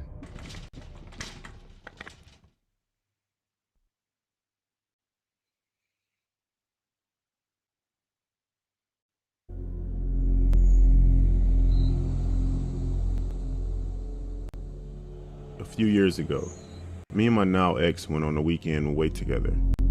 We ended up staying at the Hilton Hotel, which was nice and we had a really good time. But I'll never forget the last night we stayed there. Throughout the trip, we kept seeing the same hotel worker. I mean, he did work there, but with it being quite a large hotel with many staff, you'd think you wouldn't run into the same one over and over. But there he was. He was there when we ate, he was there when we went to use the pool, and every time I walked past him, he'd give me the strangest look. I remember on our last day there, I left our room to get some more ice. And guess who appeared as I was at the ice dispenser? You guessed it, the same guy. I thought as we were leaving in the morning anyway, I tried to ease the unnecessary tension and smile at him, and I tried to make small talk. He just ignored me. He stared at me. Well, glared at me, intensely watching me as I finished filling up my bucket. And as I left, I very stupidly said, "Well, bye then," and offered a half wave. This visibly angered him. He actually started to grind his teeth. So I very briskly walked back to our room. Once I was back, I very casually locked our door, and I also put the chain on. Unnecessary, I know. Nobody without a key card can get in, but I just felt a bit creeped out by this guy. I didn't mention anything to my ex. I just wanted us to enjoy our last night as we did.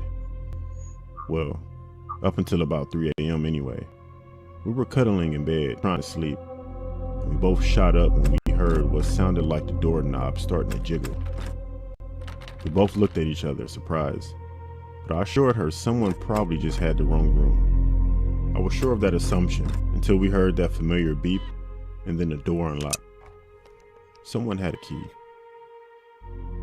The door slowly pushed open until it snagged on the chain, and upon realizing this, the would-be intruder swiftly closed it.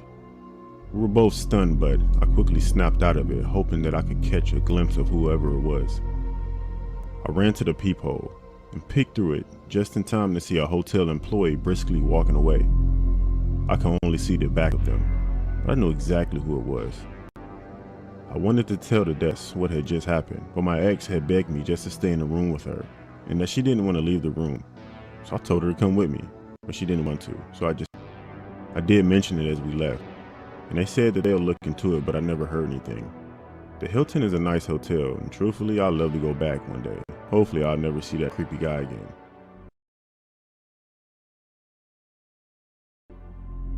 D&D is for everyone, and D&D Beyond makes it super easy to play, and I am about to start.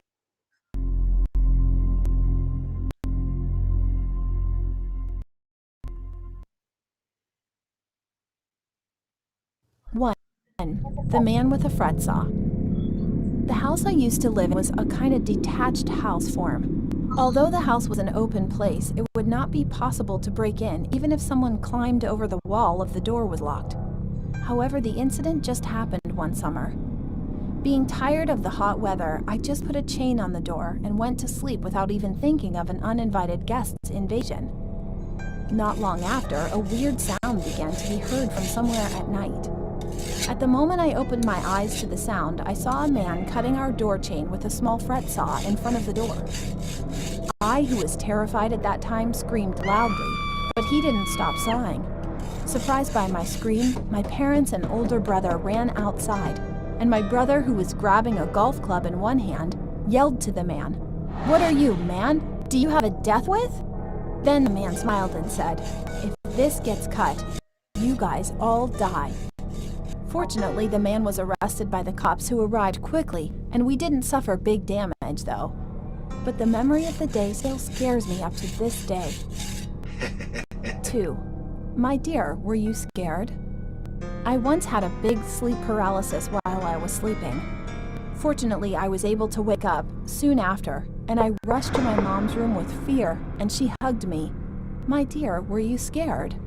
Mom said to me like this as she patted my back, and I seemed to be relieved by her voice at first. However, I suddenly felt something was wrong. My mom began to ask the same question over and over again, scratching me on the back with her fingernails slowly but continuously. "My dear, were you scared? Were you scared? Were you scared?" 3. My missing friend. Today I went to my friend's funeral. It was really heartbreaking, maybe because he died absurdly with a month left before his marriage. So he was living alone in a studio apartment. He told me and other friends that he will travel to Europe by himself for a while before his wedding. When he said he wouldn't be able to contact us for a month, we all thought he was enjoying his travel. However, I felt something strange that he didn't come back after the day he had mentioned. We all felt anxious, so another friend ended up visiting his house, and he was found dead in the bathroom. It turns out that while he went in the bathroom alone, my friend was locked up for a month and dead like that. Even now, my tears still flow with the sadness lingered in my heart. I hope you guys, whoever read this, always be careful. 4. The woman in the restroom.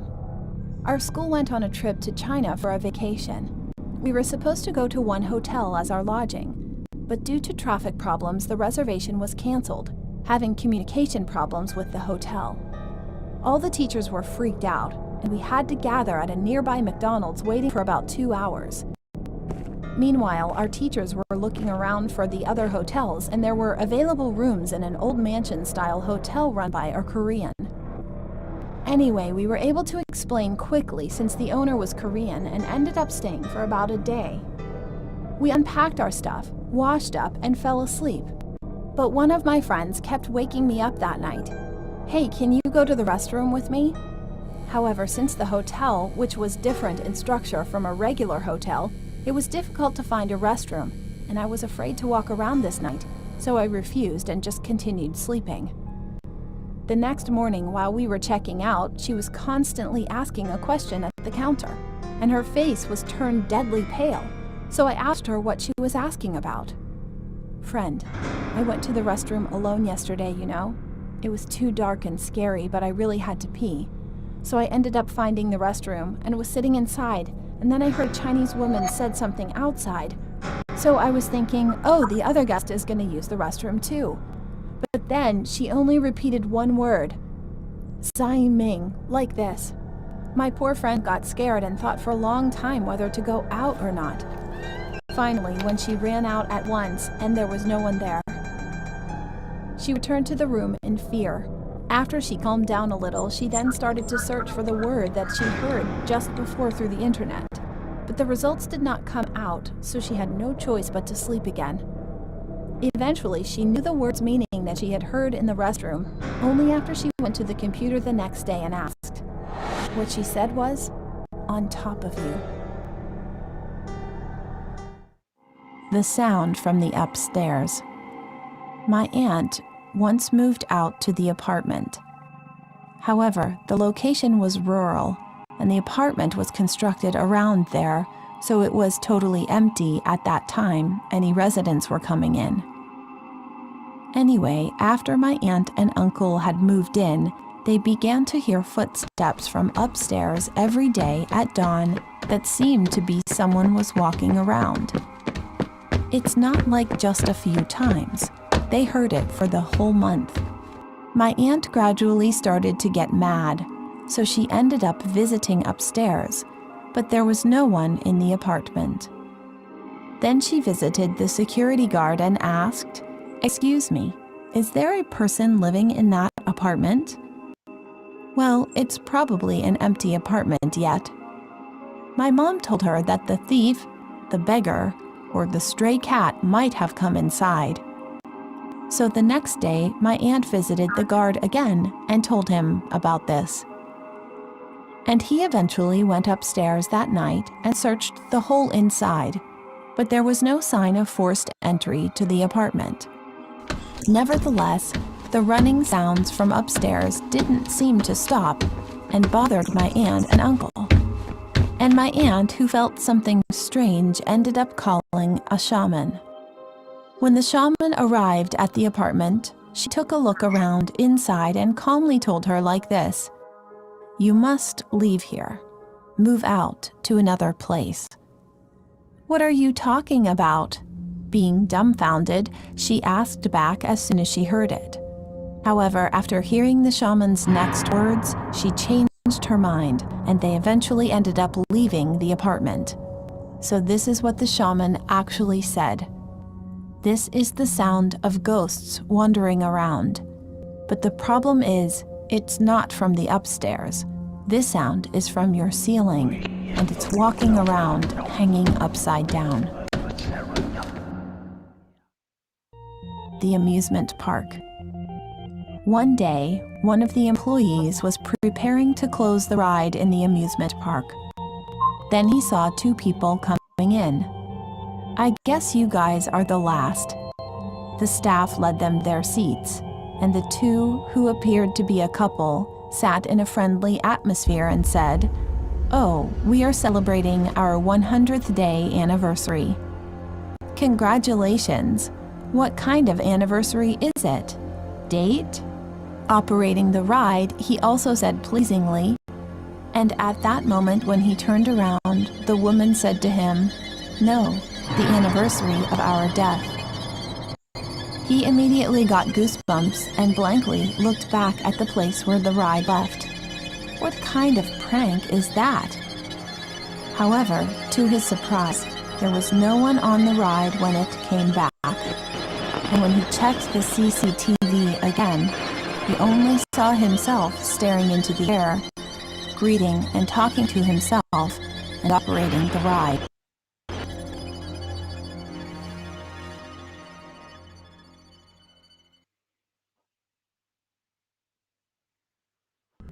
So this incident happened to my mom before she had me over 20 years ago. She worked at a local pub. The pub mainly catered for fishermen, as the town was on the coast of Western Australia. So she knew most of the people who would come in for drinks or food. However, every now and again, Yeah. See ya. people from town would come in.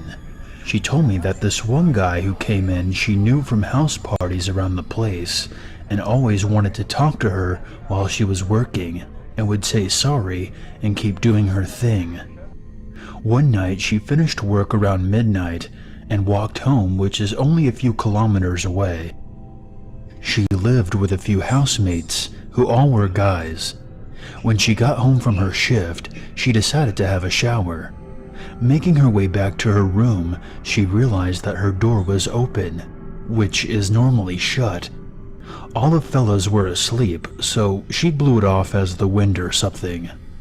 She laid down in bed to go to sleep, but something didn't feel right, and for reasons that she can't explain to me, she felt the need to look under the bed. What she saw under the bed was the guy from the bar. He had followed her all the way home. She tells me that she just stared at him for ages, and he didn't move. He didn't even breathe, to the point where she thought he was dead. She went out of her room calmly and went to one of the guys' room to tell them that she had a dead man under her bed. They all raced in with baseball bats to find the guy halfway out the window. He managed to escape and run away. The police were called, and because they knew who he was, the cops picked him up the next day. The thing that bothers me the most is what his intentions were with my mom that night.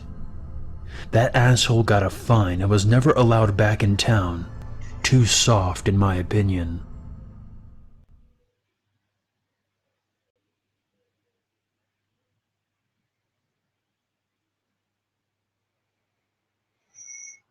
For your information, this story is not my personal story, but is one of my friends. Her name is Miranda, and one day she did her typical morning routines right before school, messaging people on Snapchat while walking. Around 20 minutes later, she arrived at her school. However, then she immediately realized that something weird. There was no one outside of the school. At first, she thought that everyone just entered inside, or that she was kind of late, so ended up shrugging off and quickly walked into school. She tried to message her friends, but no one responded at that time. No service?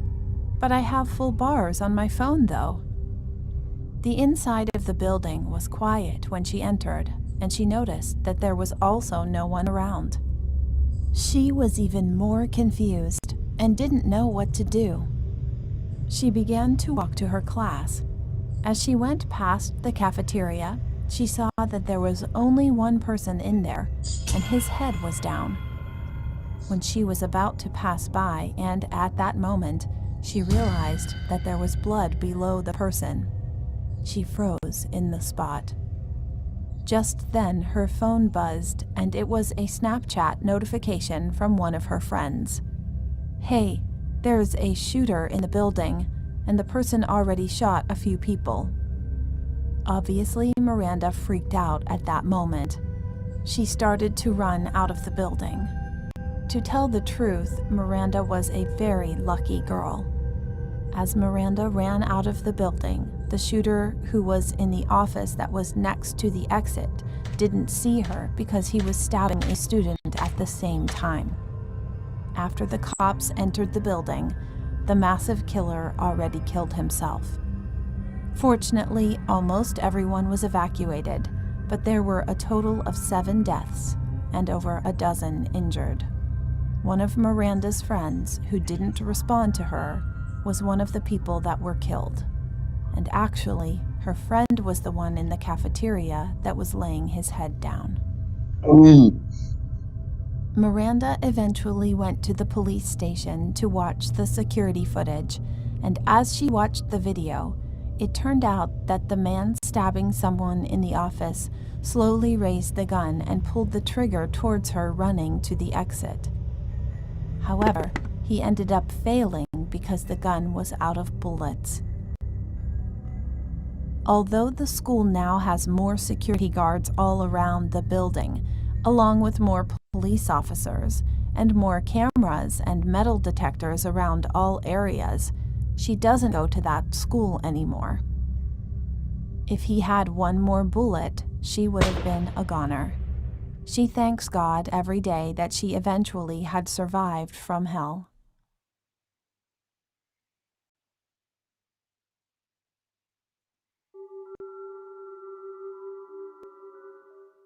A married couple went on a trip abroad with their baby. They rented a car there and enjoyed their trip, but the baby suddenly disappeared while they left him in the car for a minute at the shopping center. With pale faces, they desperately asked the embassy or local police to find their baby, but eventually they couldn't find him anywhere. A few days later, another young couple with a baby was going abroad by airplane. The baby was not moving at all, as if he were sleeping in his father's arms. The flight attendant was passing by them. Then the airframe shuddered from side to side, and she accidentally ended up dropping a magazine over the sleeping baby's head. She immediately apologized to the couple and tried to check the baby's condition. Surprisingly, the baby's head was bent at a right angle. However, his dad hugged the baby again, saying, "Never mind," in an anxious manner. Then he kept trying to send her away. She kept trying to see the baby, but he refused to allow it and rather got mad at her. Feeling strange about this, she reported to the captain, and the couple eventually got caught by the police as soon as they arrived at the airport and was investigated by them. It turned out that the baby was dead, torn from his neck to the belly. Instead of his organs all missing, it contained a large number of drugs, and he was the one who was missing. Want endless social media from just £10 a month? Voxit, a mobile network that allows you to snap, like, and swipe without using your data. Get it now.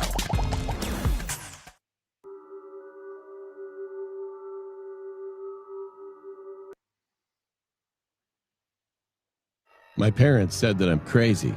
They put me in a mental hospital, but I don't remember what I did, and I don't think I'm crazy. There were so many different people in the hospital. Someone kept talking to me and said he was the successor of Satan. And someone kept going around the ward from morning to night. He continued to walk from the ward to the corner of the bathroom every day. One day, I met a patient in front of me who couldn't speak at all. He tilted his head at me with a strange hand gesture. I smiled awkwardly as a courtesy. He suddenly glared at me with a fierce look and then cried with a strange noise. I tried to calm him down, but he kept screaming. Then he suddenly lied flat on the floor, flapping his arms, and started to squeal like a bird. Then he shook his head back and forth, moving as if a bird were pecking at the feed. When he banged his head on the floor, I could see his mouth and nose were bleeding. He was scared that I got out of there. He said that a patient jumped from the roof, and the hospital became chaos itself. The hospital's building was located on the 12th floor. The rooftop had excrement, which believed to be from the person who jumped. He was naked when he fell to the floor and died instantly. And he was the same person I met that day. It's still a mystery how he escaped and climbed to the rooftop, avoiding the staff's surveillance. What I heard later from his family was shocking. He used to have a blackbird in his life. One day, he said he wanted to fly in the sky and tried to use a sort of black magic to change souls between the bird and himself. His family told me he was a normal person and very active. However, he was unable to speak from some point on, and was unable to do anything but only eat and defecate like animals. His family cried that bringing the blackbird home was eventually the cause of his death. Later, they tried to let the bird go, but it wouldn't fly away. And it continued to return home again and again.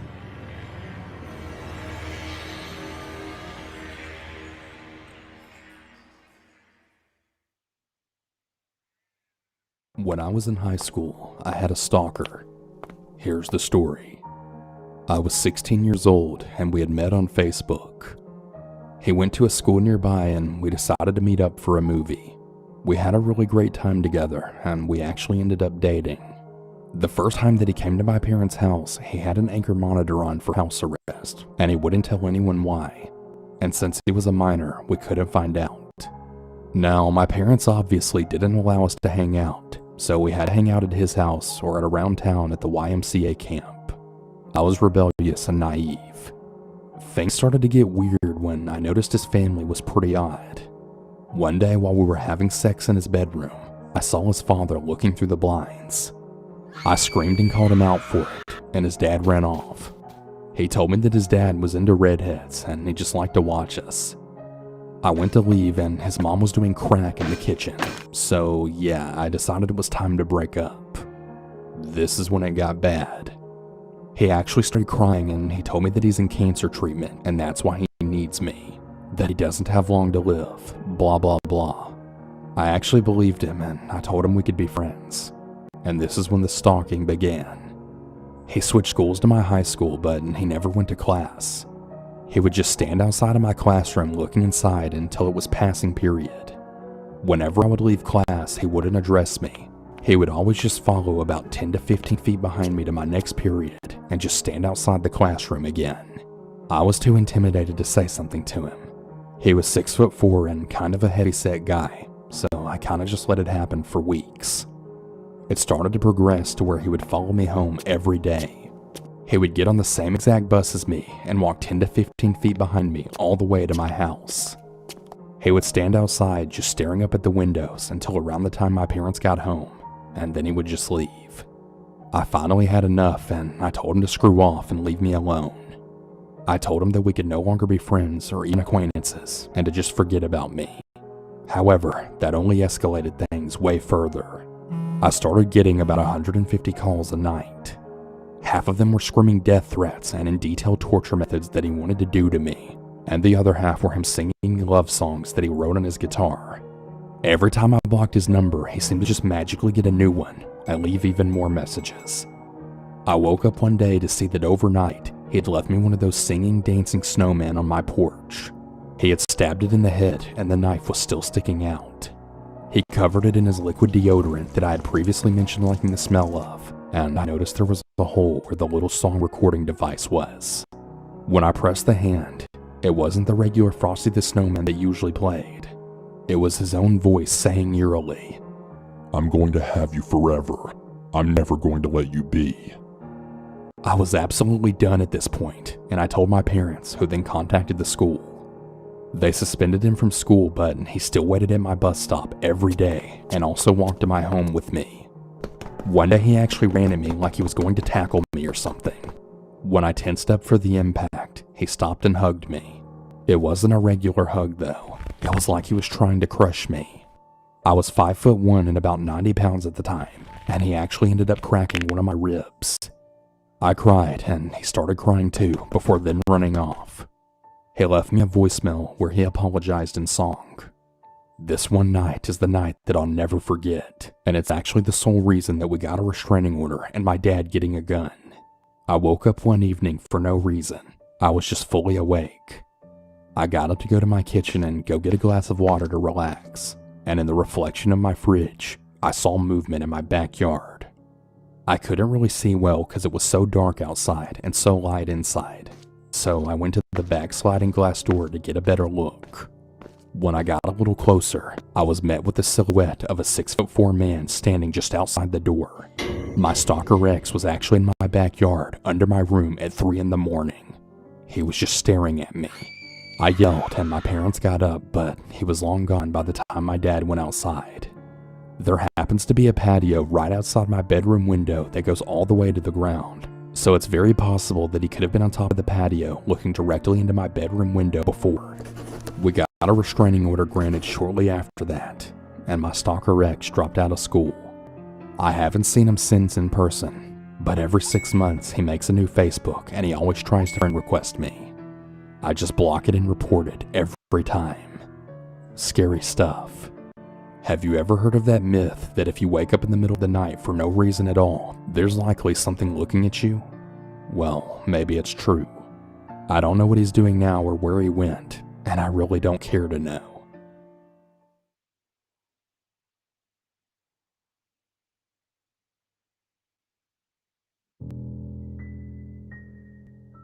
Y'all remember that thing Omegle? I don't know if it's still as popular as it used to be, or if there's just another version of it that people use, but for those that don't know, it's a website that puts you in a completely random, one-to-one chat room with people, either just text or with webcams too. When I was in my final year of high school, me and my buddies thought it was like the greatest thing ever after we talked 3 rando girls into flashing us one night. So as thirsty as it sounds, that's what we did for like a whole summer. Just chilling in one of our friends' mom's basements and just burning through different people all night. It got to the point where I'd go on Omegle sometimes when I got bored at home. Not to talk to girls as such, just to kind of mess around and see who was online. But I don't go anywhere near that site anymore. Not after seeing the most messed up thing of my life on there. Something that reminded me that the internet is still a pretty dark place sometimes, and that sometimes you can just happen across something seriously messed up, just on accident. So I have my webcam on, and I'm on a roll of just closing chat after chat. Everyone on that night was either a dude playing with themselves, a lonely weirdo, or someone legit mentally deficient, and I was just about to close that browser window out of sheer boredom when I see something that catches my eye. It's a girl, kneeling in a room lit solely with red lights. My first thought is that I might have gotten lucky, and that I was in for a little bit of a show. But then I saw the plastic sheet underneath her. Now, as crazy as it sounds, I had seen something like that before, when this older woman in a mask had a plastic sheet down and was urinating on whatever the stranger in the chat asked them to. Me and the guys had a good laugh at that one, but it was obvious that the idea was to make us laugh at that time, or some other strange interests. But what I ran into that night was most definitely not designed to be humorous. I'm still watching it, wondering who this girl is, why she isn't wearing a mask when she's basically completely uncovered. Whatever was about to happen, though, she sure seemed nervous about it, like she was visibly shaking and trying her best to hide her face, like she was doing a good job of it. It seems really dumb in retrospect, like the whole thing was giving off the worst vibes, but my dumb horny brain has me still thinking that this is some kind of weird fetish, and for some reason, when this masked dude appears on screen, that just cemented it for me. Some kind of weird BDSM thing was about to go down, and I wasn't mad that I was going to be the rando person to get to watch it. The dude walks up to the girl and puts a black bag over her head. She squirms a little, but other than that, I think she's still just nervous. Or maybe she was acting like that as a show for the audience. I mean, heck, maybe the dude liked her to act like that, who knows? People are weird. The dude then disappears from view before reappearing with a cordless drill. He makes a show of this, having a finger on the tip of the drill like a magician would all, "This is a real blade" type thing, and then walks around the back of the girl and grabs her by the head. Only then, but there was sun away. Lights were sus, like on set to disguise how terrible their fake blood looked. Something about it meant I couldn't look away. So, I was watching as this hulking, bare-chested dude grabs the girl by the head. She's tiny too, and the size difference means his hand is basically wrapped around her entire skull. He then fires the drill up twice to ensure it's working properly, and that's when the girl... Either this girl was doing a very good physical acting job, or her fear was real.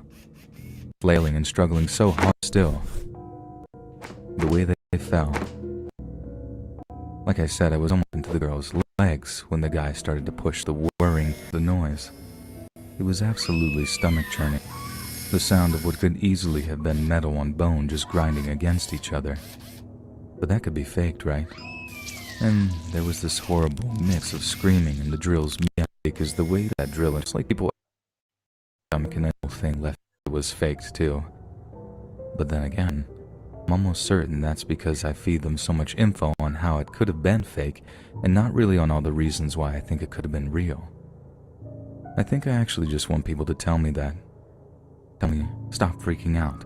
You fell for some elaborate prank that'll end up on the internet elsewhere. Because the alternative is just way too messed up for me to quantify. And a part of me still does think that I actually did watch a live snuff film that afternoon. I want to tell you guys that I later heard the cops found a body with a drill hole in the back of the head, or even that I read somewhere that it was just a prank, or even like a weird kind of viral marketing campaign or something. But the truth of the matter is, I just don't know. I never heard anyone else talk about the kind of thing I saw on Omegle that day, and I didn't ever go on that site again, so I didn't give myself a chance to catch a repeat performance, so to speak. I just try and tell myself that what I saw wasn't real, and that it was just an elaborate show to scare random internet strangers.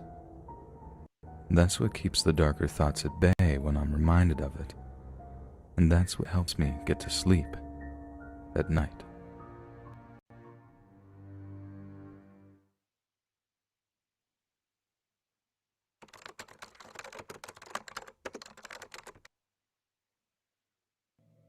When this encounter happened, I was only 10 years old, and my older sister was 12.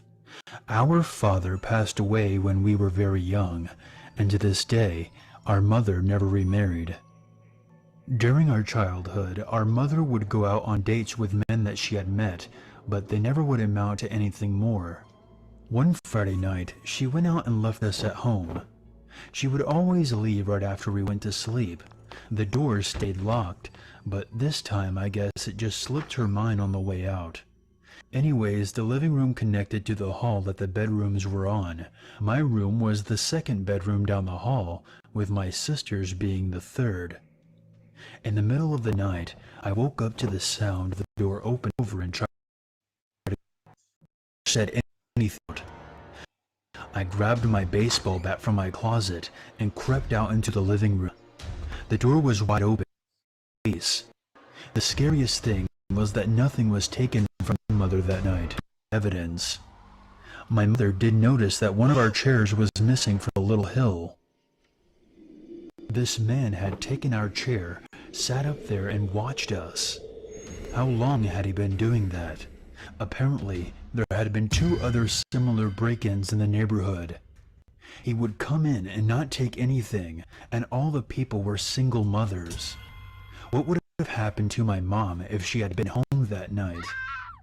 A few weeks later, this hermit guy that lived down the road was found dead from an overdose. I don't know why, but my mom seemed to think that he was the one that was watching us. But there hasn't been any break-ins in the neighborhood since.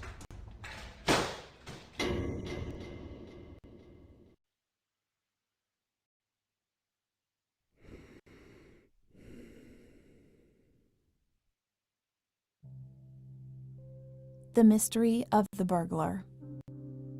When I was 7 years old, living in the big city, a burglar once broke into our house. My mom had trouble sleeping at that time while I was sleeping deeply, and he invaded in the meantime. Thinking that he might be a petty thief who just steals little things, Mom pretended to sleep, praying just go away. However, we found something really terrified the next day when we woke up. He drank the entire water from the fishbowl, which contained the goldfish that we were raising at the time. Of course, he swallowed my goldfish, too. We felt uncomfortable since that day, and we ended up stopping raising fish. The Unknown Voice. This happened when I was very young. Almost every parent didn't buy a cell phone for their children at that time. And because of that, we used to yell outside, calling our friends names. I had one friend who had an exceptionally loud voice in our town. Let me call him A. Anyway, his voice was so loud that almost everyone in the neighborhood knew him. He used to call his friends B, C, and D's names every day around 2 p.m. and asked them to come out and play. But one day, the children's moms visited A's mom angrily.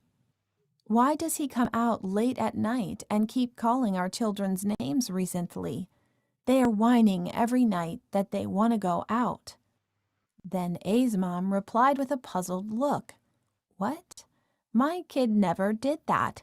I've never sent him out since when he gets back at home in the afternoon. The arguments between their moms got worse, and the whole village ended up knowing what's going on, and they eventually all took A's mom's side. If A had screamed at night with such a loud voice, everyone in the neighborhood would have heard it, but no one ever listened except his friends and their family. However, they have been suffering from hearing A's voice every night since then, and eventually B and our house, who was one of A's friends' houses, also moved out. I've been forgotten about this for a while and suddenly remembered a few days ago, so I talked to my mom. Wasn't we all possessed at that time? I told a joke, laughing, and she answered, no, it was a person. It turned out that a man who heard A shouting his friends' names during the day had recorded the voice at his house, and he intentionally played it every night near the windows of B, C, and D's houses. Since most of the neighborhood lived in a residential area, others could not hear it at all, and only the children and their families could hear it. In other words, the criminal already knew where each of the children was living. No one knows whether he tried to do something bad when he called the children out at night with a recorded voice, or just wanted to torment the family. However, B's family eventually caught the back of a man fleeing with a recorder. And then they told the rest of the parents about what had happened. The B's family ended up moving out first for that reason, and being scared. My family followed them immediately after that. Now that I think about it, I feel like it's so creepy. Be a natural with Flora. Made with 100% natural ingredients. Want endless social media from just £10 a month? Voxit, the mobile. For whatever reason, he was definitely one of our neighborhoods.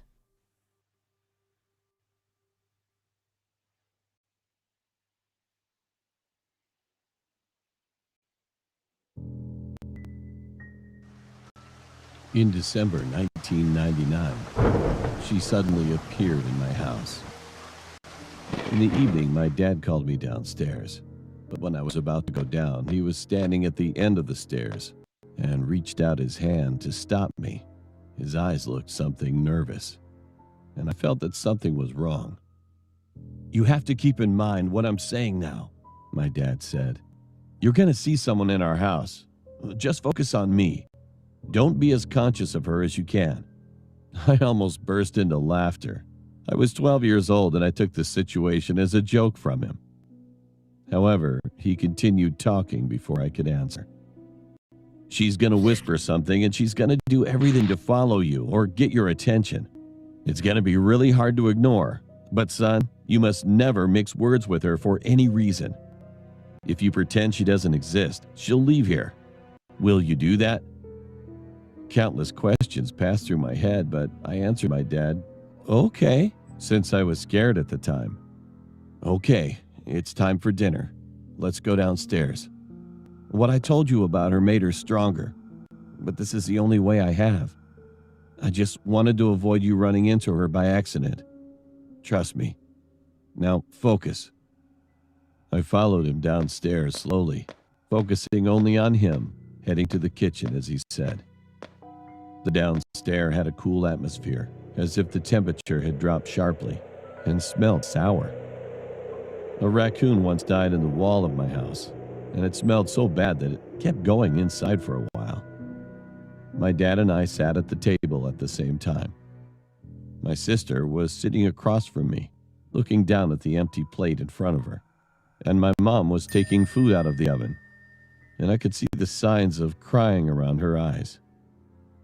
Well, I tried to concentrate on my family, but then I noticed something gray-skinned with black hair standing at the corner of the room. The atmosphere of the kitchen was subdued, and there was no laughter or warmth that could be seen in our kitchen as usual. My sister grabbed my knee under the table and whispered, "Do you see her too?" I nodded quietly. "Be quiet," my dad said threateningly. Then the woman approached with a soggy sound of footsteps, and I could smell a terrible stench from her. She walked slowly toward the table and stopped right behind my sister. Then she stood close to my sister and put her dried, skinny hand on her shoulders. My sister crouched down and looked at me, and I lowered my head hurriedly. Mom forced herself to act as if everything was okay as she prepared dinner. Under the table, I could see my dad was holding her hand tightly so that she wouldn't go crazy. My sister had to keep those unpleasant, skinny hands on her shoulders all evening, and only an incomprehensible whisper from the woman's mouth filled the kitchen. We lived like that for months, trying our best to pretend nothing happened. During this hellish time, my parents didn't invite any guests to our house and didn't allow us to go to our friend's house. When we were talking about her, we could whisper to each other as long as she wasn't too close. My dad asked me to not tell anyone about her, and that was how to isolate this woman. We made a conclusion that she seems invisible to others until they know about her existence. A few years later, I found out that my dad was the one who brought her in. In the 70s, my aunt ran into her for some reason, and since then she seems to have followed my aunt and lived together. And in 1999, this time, my dad couldn't get rid of his thoughts about her for some reason. Then she followed him. We tried to remain not telling about her, and this was the most difficult thing in our lives. She was with us when we left home, or were in the car. We couldn't act separately. It was the hardest time for my mom, who had to be home alone after we went to school and my dad went to work. One snowy night in February, we had dinner and my mom went up to bed a little early, and the woman was sitting on my parents' bed. Unfortunately, my mom couldn't take it any longer. I heard my mom screaming in the bedroom, "Please, leave my family alone!" Dad's face turned deadly pale with fear and jumped up to stop her, and that was the last time I saw her. The woman was still there, but Mom disappeared forever, and the pool of blood on the white carpet was all that was left. For weeks, the woman whispered to me, "I'll let you see your mother again. So just ask me what to do." However, I never did that. The reason I'm telling you about this story is because I want you to think about her. For the first time in 18 years, I saw her again this morning. I don't want to lose my wife or put my children in the same danger. I want you to imagine she's in your house. Then she'll leave me alone, maybe. Now you're already involved, and someday she will visit your house. You should never be conscious of her. It's the only way for you. I am really sorry for you.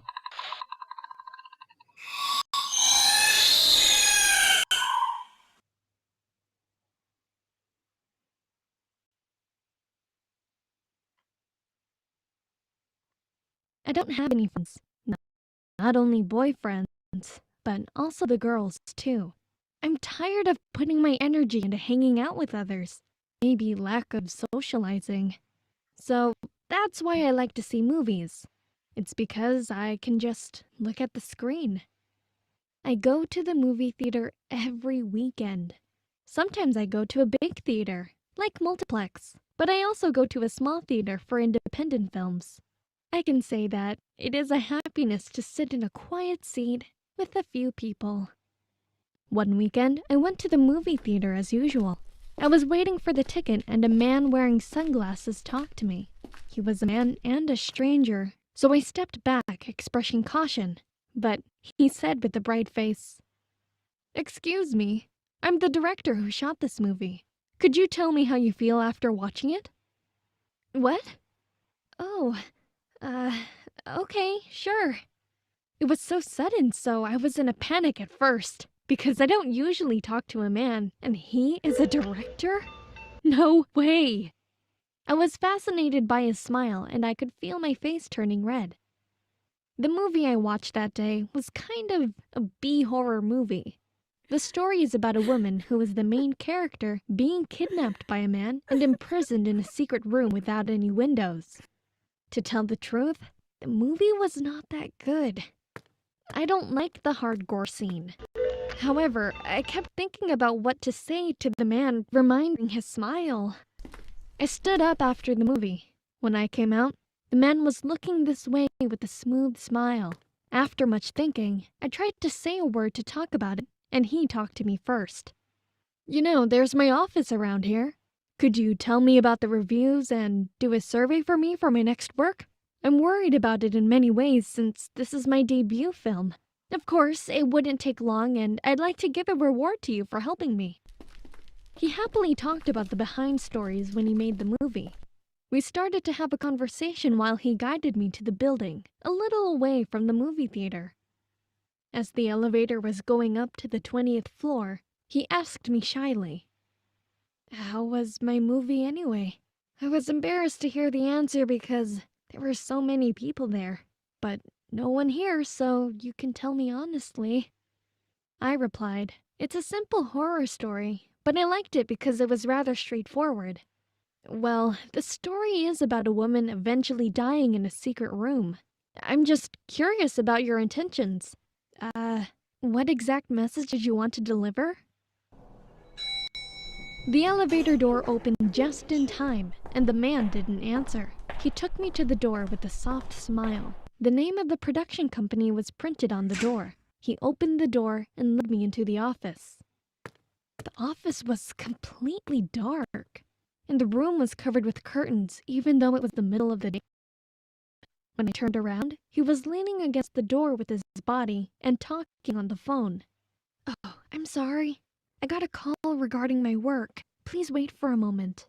He spoke to me in a whisper. I looked around the room again. There is no furniture in the office, just a desk and a few chairs. Strangely, I couldn't even see the kitchen or bathroom. It was just one studio. Come to think of it, it was strangely familiar, although it was my first time visiting there. I thought I'd open the window, so I approached the window. However, when I pulled the curtain, there was a wall behind it. I turned around and looked at the man. With the friendly smile he showed at first, he went to the front door and closed the door quietly. I dropped the bag in my hand. I could see there was no handle inside the front door. That was when I remembered. Now I knew why this room looked familiar.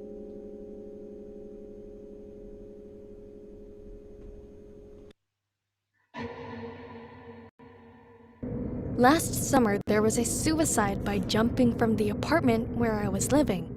Our apartment was a hallway-style place, and it turned out that the person deceased jumped from the hallway to a flower bed in broad daylight. A few hours after the incident, I was on my way to the security office for a moment. I saw an old lady was standing on the sidewalk, and she was looking at the pool of blood that was still remained in the flower bed. Why is she looking at that? Does she relate to the dead? Or is she sad? Thinking like this, I was about to pass by her, but she suddenly walked over to me. Then she pointed her finger at the pool of blood and said, "You know, this is a secret. I pushed her." I suddenly got goosebumps. So I ran to the security office without even thinking of answering back her words. And when I came out, the old lady, who was still standing there, grabbed me and talked to me again as if she was waiting for me until I came out. She said it like this: "Don't tell anyone. It's our secret." The look on her face was so scary and terrifying that I just nodded, saying yes, and then ran towards home quickly. Was that true? Nobody knows.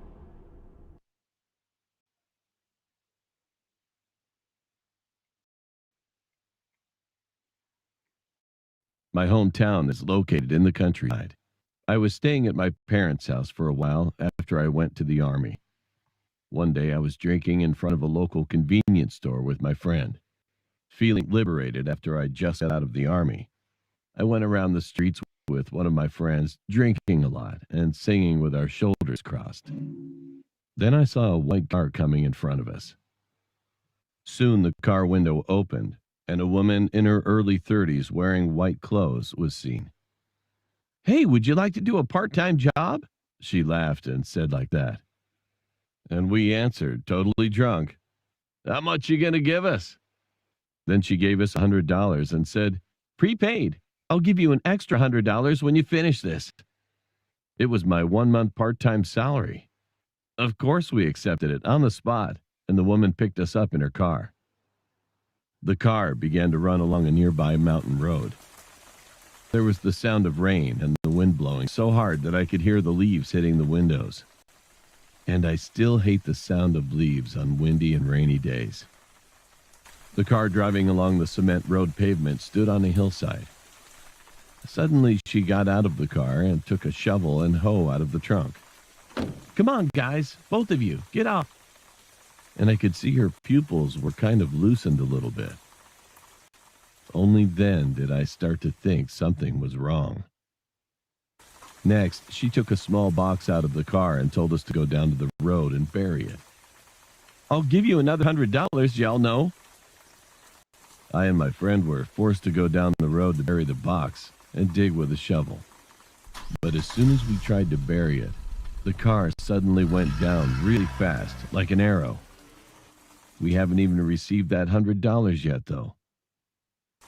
The rain and wind were still blowing hard and lightning was pounding, and we had no choice but to stand blankly in this sudden situation. "But we got a prepayment anyway. Let's quickly bury that stupid box and go down," I said to him, but he, who was staring blankly at the place where the woman disappeared for a while, mumbled, "Hey, what do you think what's in this box?" He became curious as soon as she left.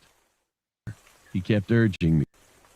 There was a blackers inside. At those, there was one pull.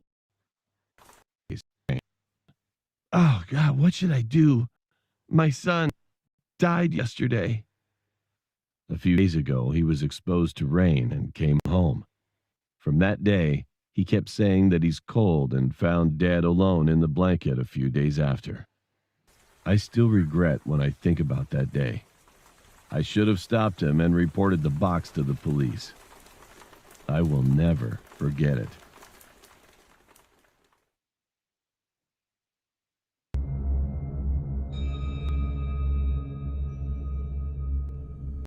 I'm 22 years old, and this incident happened to me a year and a half ago. I just moved into my first apartment and was still in the process of moving in. The door that leads into my apartment locks itself automatically when closed, so I was going to the entrance of the apartment complex to get my mail while talking on the phone with my boyfriend. I returned to my apartment and sat on the bed while opening the mail and still on the phone. I accidentally dropped the phone on the floor. It landed under the bed, so I had to lie on the floor and stretch out for it. I saw something that caught my eye. There was someone under my bed. My eyes widened and I choked the urge to scream. The person under my bed was lying still with his back towards me and his head in his chest, so I couldn't see his face, and he didn't see me. Trying to be rational while so many thoughts rushed through my head, I picked up the phone and said, "Sorry, I dropped my phone. I'm just gonna take a shower, and I'll call you back." Then, windows, and they told me to wait near. This was during the summer, and it was still light out. I placed myself across the street, hiding behind a car while watching my open bathroom window and the entry door. I called my boyfriend, and he came just before the police. I gave them the keys and they went inside. Only moments later, 2 cops came out holding a thin, tired-looking man. His eyes looked absolutely crazy, but he didn't even try to get away. The policeman that stood beside me and comforted me while the other cops searched through my house told me that the man stood outside my bathroom door with one of my kitchen knives waiting for me to come out. This man somehow crept in my entry door while I was getting my mail and hid under my bed. The man that was trying to hurt me turned out to be a homeless person and was placed in a mental hospital. My boyfriend moved in with me the very next day.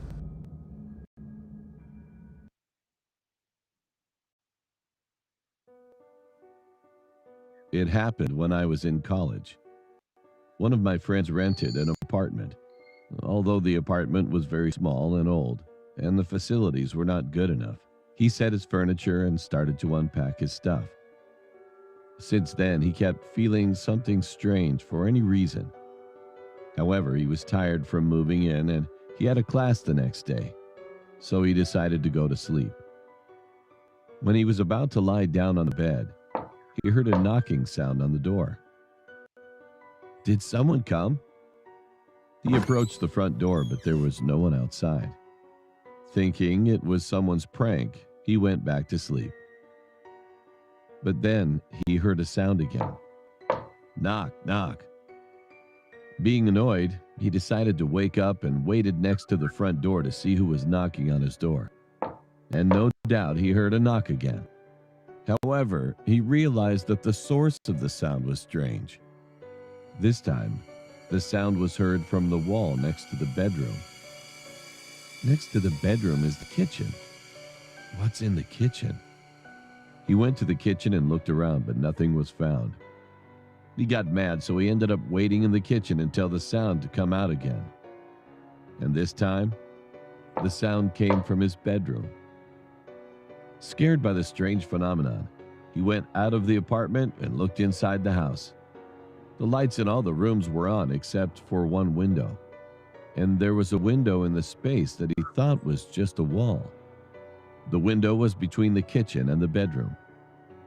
He was curious, so went back into the apartment and began to find a way to get into it.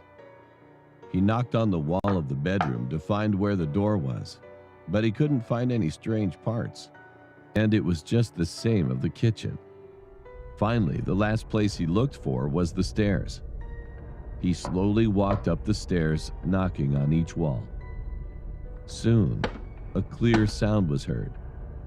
Out of curiosity, he ripped the wallpaper off that part and looked inside, but the inside was blocked with a window. It was so dark that he could not see anything inside. In addition, he eventually felt strange, so he ended up sleeping in his girlfriend's house that day. Then the next morning, he went back to the room with his girlfriend. When he lit the inside with a flashlight, he could see the completely worn, rusty bed, a broken toilet, and sink. As soon as he saw the window, there was a white bone in old clothes. The two ran out screaming in fear and reported to the police. They arrived soon after and ripped off all the secret room, and one body was found inside that was rotten and left only a bone.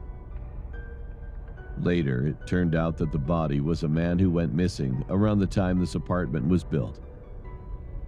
He was rumored to have raped the constructionist's daughter, and the owner always would say that he's going to get revenge for her. The police investigated the owner after that man's missing. However, since there was no evidence, he was soon released and then died shortly after. The police reported that the man had scratched the wall so that his fingernails were all broken, and the wall was covered with blood. But I still have one question that cannot be solved. So, who made that knocking sound in his apartment?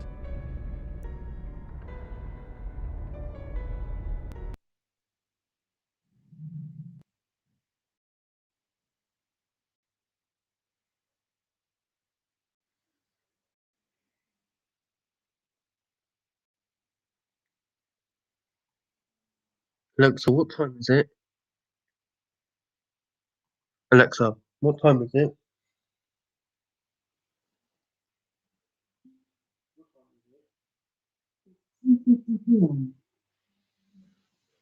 Before we're not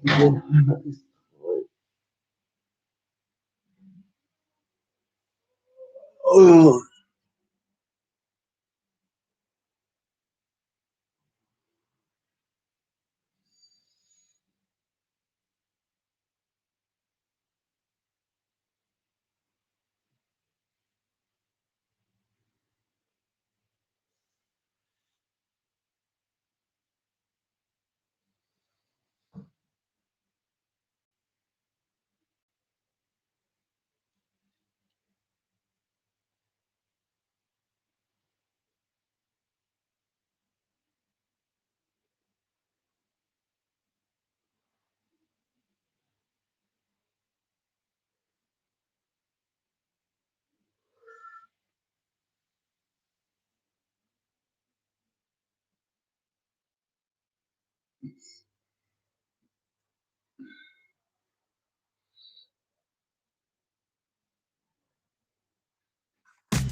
The button is back. Don't ignore it or it'll leave.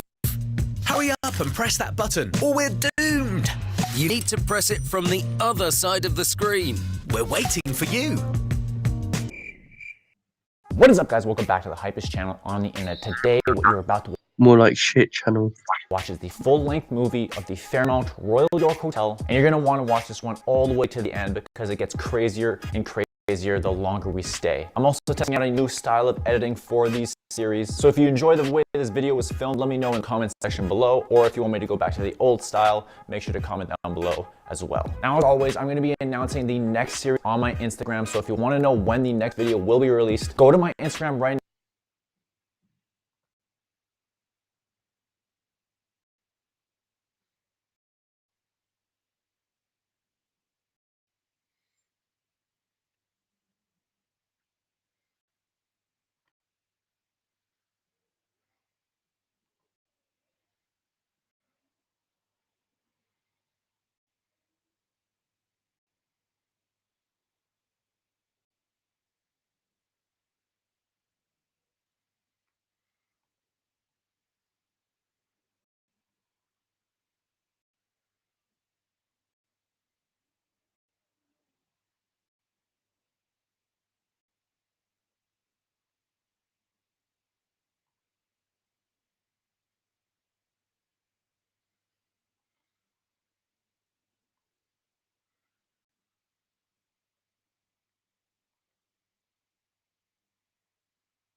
now, follow me there. I'll be letting everyone there know the exact date on which the next episode will be releasing, and this one's going to be absolutely insane. If I had to give you guys a hint, it might have something to do with the Willow Mansion.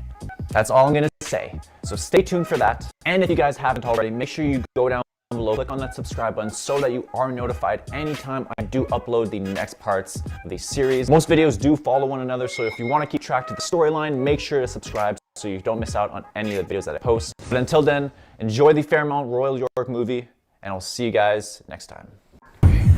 Ready? Dude. Wait. What the? Out. There's nothing there. Go. Out. I'm so out. We are currently standing outside the famous haunted Fairmount. What is up, guys? Welcome back to the Hypest channel on the internet. Today, what you're about to watch is the full-length movie, the old style. Make sure to comment down below as well. Now, as always, I'm going to be announcing the next series on my Instagram. So if you want to know when the next video will be released, go to my Instagram right now, follow me there. I'll be letting everyone there know the exact date which the next episode will be releasing, and this one's going to be absolutely insane. If I had to give you guys a hint, it might have something to do with the Willow Mansion. That's all I'm going to say. So stay tuned for that. And if you guys haven't already, make sure you go down below, click on that subscribe button so that you are notified anytime I Oh yes guys, please make sure you like and subscribe my video. do upload the next parts of the series. Most videos do follow one another, so if you want to keep track to the storyline, make sure to subscribe so you don't miss out on any of the videos that I post. But until then, enjoy the Fairmount Royal York movie, and I'll see you guys next time. Ready? Dude. Wait. What the? Out. There's nothing there. Go. Out. I'm so out. We are currently standing outside the famous haunted Fairmount Royal York Hotel. So the plan for tonight is going to be 2 rooms. We got a room on the 13th floor, and we got a room on the 8th floor. The 8th floor is the most haunted floor, so that's where we're going to be spending most of our time during this paranormal investigation. And we're also going to be staying here for 2 nights. So right now, we arrived kind of late, so we're just going to be investigating the rooms and stuff. And tomorrow, we'll try to investigate more of the hotel. And here we have a little bit of a skeptic. She was talking smack about haunted hotels. What did you tell us? I wouldn't call it talking smack. I'm just saying that I can't believe everything you hear. Okay? Can't believe everything you hear. Can't believe everything you hear. I want to see some stuff. That's what I'm saying. You want to see some stuff? I want to see some stuff. I don't know, bro. I heard like a loud bang, and I came out to see it.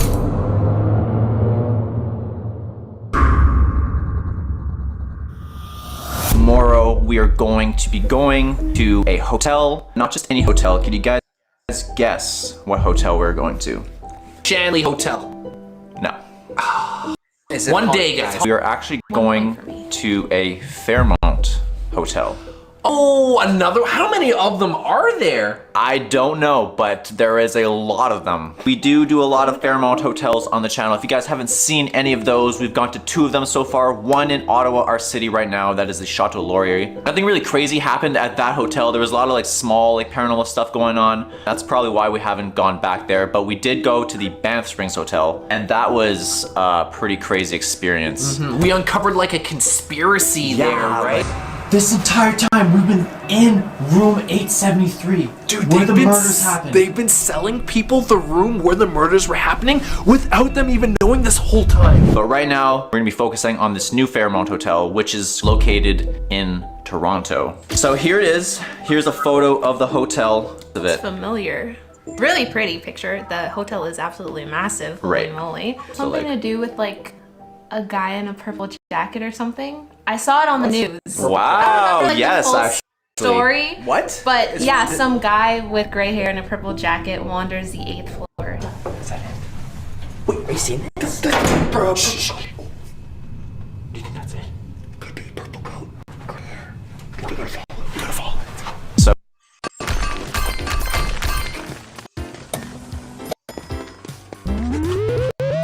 the 8th floor is the most haunted floor. The main reason why this Fairmount Hotel is one of the most haunted out of all of them is because of this guy who is said to be wearing a purple coat and gray hair, and he wanders the 8th floor. He's a ghost though? Like it's not a person? Yeah, it's a full-on apparition. Okay. Interesting. So we're gonna go into his story, which I've looked into, but I was able to find out how this guy died and why he's here and why he's haunting the 8th floor. Now, does anyone remember why the Banff hotel was haunted? It was something to do with a girl going downstairs. Yeah, she caught fire on the candle. On the candle. On the candle, yeah. What night made that night significant? Her wedding night. Was yes. it? Yeah. I don't know what it is about Fairmont hotels, but I'm gonna recommend none of you get married at any. Did this guy? There we go. Did this guy die getting married? Yes. Did this? Really? On his wedding night, they go to their room, and I don't know what took over this guy from doing this, but he actually murdered his wife while she was asleep. Apparently it was very bloody and very disturbing. And then immediately followed that by killing himself in that very room. So ever since, there's been reports in the hotel that there is a man in a purple jacket, and in that room where the wife died, she is said to be stuck there forever. There's another spirit who was a former employee of the Royal Oak, and apparently he hung himself in one of the staircases that was connecting like one of the electrical rooms, I think it says. Electrical room and maintenance. So there's a staircase between those where the guy hung himself, and if we do see him, apparently he doesn't have legs. No legs. What? So he's floating or he's crawling on the ground? He's like a floating person. So people are wondering what happened to his legs. Maybe because he was like hanging off the ground. Maybe that's why. And now one of the creepiest things that I read up on this hotel was on the 8th floor still, there has been reports of children running and laughing throughout the halls, but there being nobody there. That's a classic. A very classic haunted hotel. A ghost classic. Children right there. laughter. Yeah, but it's only heard on the 8th floor. The 8th floor seems like a terrible, terrible place to live. Right, and we're totally not sleeping on the 8th floor. Yeah, farts. Okay. In the 1950s, there was a fire, and this hotel was trying to take in as many patients as possible from the fire because there was not enough room in the hospital. And apparently, like over 150 people died in the hotel because that's a lot of people. That's so many like potential ghosts. Yeah, exactly. Ever since then, all of the ghost stories started coming out. Man, I feel like fire and water, or like being burnt alive and drowned, are two of the easiest ways to just become a ghost. Do you hear about all these like ghost ships and stuff? And a lot of times you hear about like hauntings. So many times it's like, oh, this guy burned to death. I feel like they also probably buried the bodies underneath the hotel just to make sure they're haunted. In the walls, you know? Yeah. Use them as like cement. We've gone to ballrooms before. We went to the ballroom in Banff. Banff Ballroom, that was haunted. The one in the Chateau Laurier, which we couldn't find. Apparently that was haunted. This one also has a haunted ballroom. So, will we find it? I don't know, because it is closed off to the public. Because it is too haunted. We're gonna break in? Break in and break dance. In the ballroom. In the ballroom, yeah. With ghosts. I don't know if the ghosts will like that, though. They're more like a classical. Classy. True. Exercise them with our angry rap music. Oh my god. Oh, whoa. What? Are you seeing this? It says there's a 13th floor. No way. Yeah. What? Okay. What's so scary about a 13th floor? If you guys don't know, a 13th floor is a floor that most hotels in the world do not have. Any of the hotels that we went to didn't have a 13th floor. Because Are you serious? I've never noticed that. Every single time they don't have a 13th floor because it is said to be like the floor where the most paranormal stuff happens. Like people killing themselves, murders, sightings. So do they go 12, 14? Yeah. Really? Yeah. We need Most to... Is that a thing? I swear to God. I've never seen that. We've been to like 20 million hotels. I thought I would have mentioned it at least once in the past. Not around me. How do you guys feel? Are you ready for this? Pause for the presentation. Yeah, I'm down. It's exciting, but there's no guarantee that.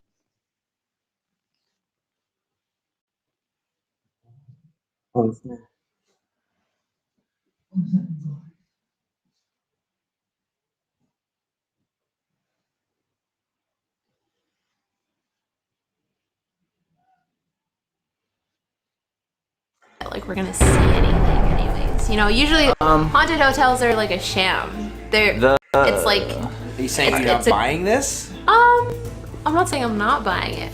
I'm not saying I've purchased this story.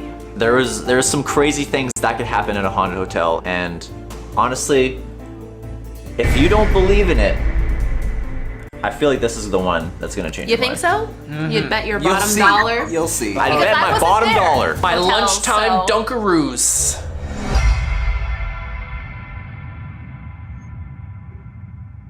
Alright guys, so here we have the ticket 8277. That is the room where the guy in the purple jacket killed his wife.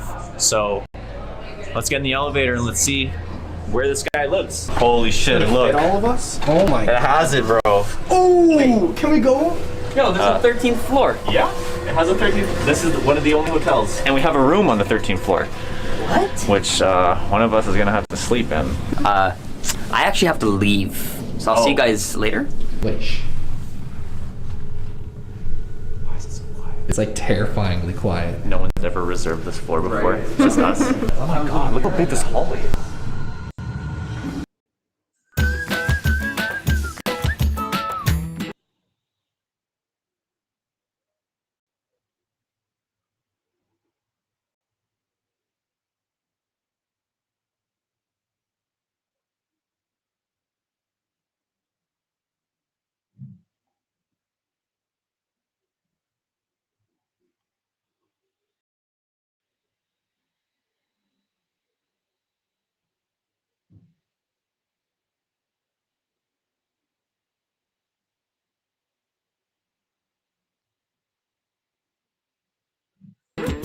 Be a natural with Flora. What is that noise? What is that?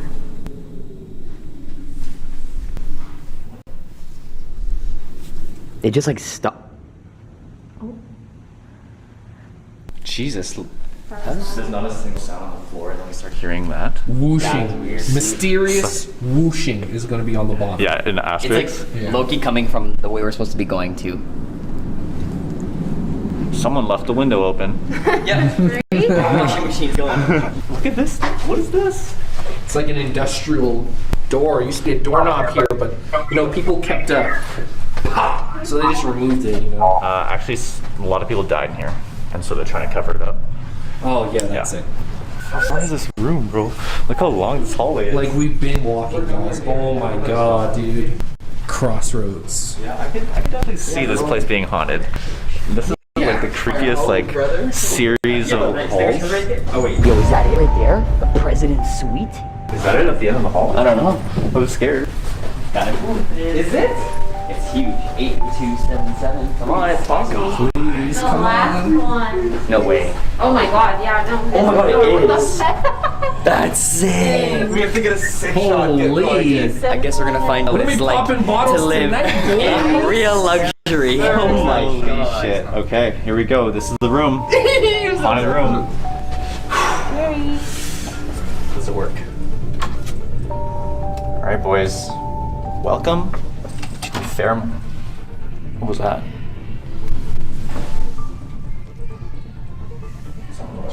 Yeah. I heard something in the room.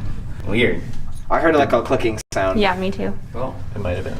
Open it up. Open it up. Oh. Oh. Uh-oh. Hey, can you let us in, please? Oh, thank you. See, that's what happens when you ask nicely, Open man. sesame. Welcome to the Fairmont Royal York Hotel. Ooh. Yeah. Wow. Holy. Wow. Okay. See ya. Okay. Oh my god, this is like an apartment, not a room. There's even a little kitchen area. This is crazy. You guys got more than bedroom? Wait a minute. There's bedrooms in here? Oh my god, look at this. Oh my god, this tub. I love how the first thing we go and check out is the bathroom. Right? Nice. Are we spending good? Ah, my eyes, dude. So this is where it all happened. Oh. Actually? Well, I don't know if it's this one or that one. But one of these rooms someone died in. And I don't know where he killed himself, but I'm assuming it was in this room somewhere. It's kind of creepy. There's gonna be a ghost on the other side of this door. 3, 2, 1. Oh my god. Even scarier. Nothing. An ironing board. I was gonna say, I don't know where Michael is. What? Oh my god, dude. He's already gone. He's at the bathroom. Nice oh, yeah. try. He's coming out of the closet. I'm not gonna get fooled that easily. Oh, congratulations. So many times. Literally so many times. I was like making noises, hoping somebody would like. You guys are. They're laughing, but I heard something. Kind of creepy. Wait.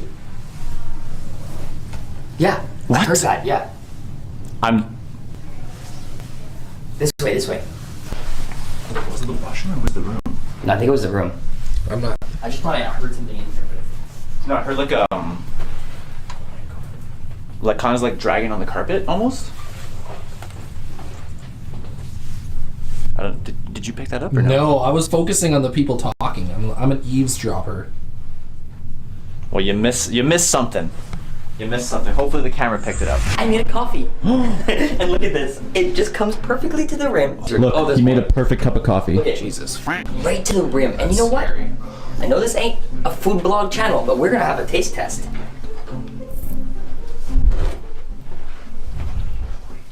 Oh my god. That's bitter. No, we need to do that. I want to try it. Definitely puts hair on your chest. That's I mean, sure. yeah, this is. Very I love good. this. Yeah. Fancy. Let me try. Oh my god, I can smell it from here. Ooh, you know what we need to do? We need to go around hotels all over Canada. As I was saying, we go around hotels all over Canada and just rate their coffee. That's a new segment. That could be a thing, that part of every one of your videos. Yeah. We rate this coffee 3 cups out of 5. Is that sugar? It's salt. It'll help. Like oh, look, it's like sinking. I wish you would have just saw that. Look, it's gone. It literally just fell through the foam. It like sank. Are you saying that the sugar is heavier than the foam? Yeah, but the way it looked was. I know everything, but I'm still stupid.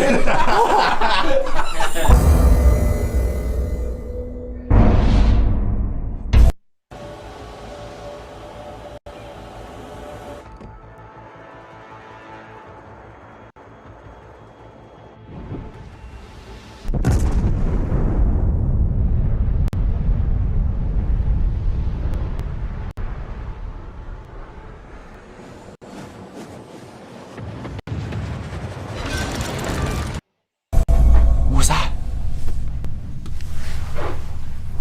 That sounded like kids, right? Like yeah, like someone was running, right? Dude, what the hell? That's one of the hauntings. We literally just got the room, guys. Right? But you know, we were hearing like the TVs and stuff going, right? So maybe it was just like the kids, like maybe in a different room or something. It sounded like someone like running around. See anything? It was just now, like nothing's there. It's really loud. You know what's weird? It sounded like it was running right to our room and then just stopped. I don't know how to. There is like an exit though, right? So maybe. Oh, wait a minute. What? Staircase? One of the staircases is locked. I don't know if that's blood. No, okay, maybe not. It just tripped me out. I was like, bro. That's a lot of blood. It's just like a weird spot. What's that?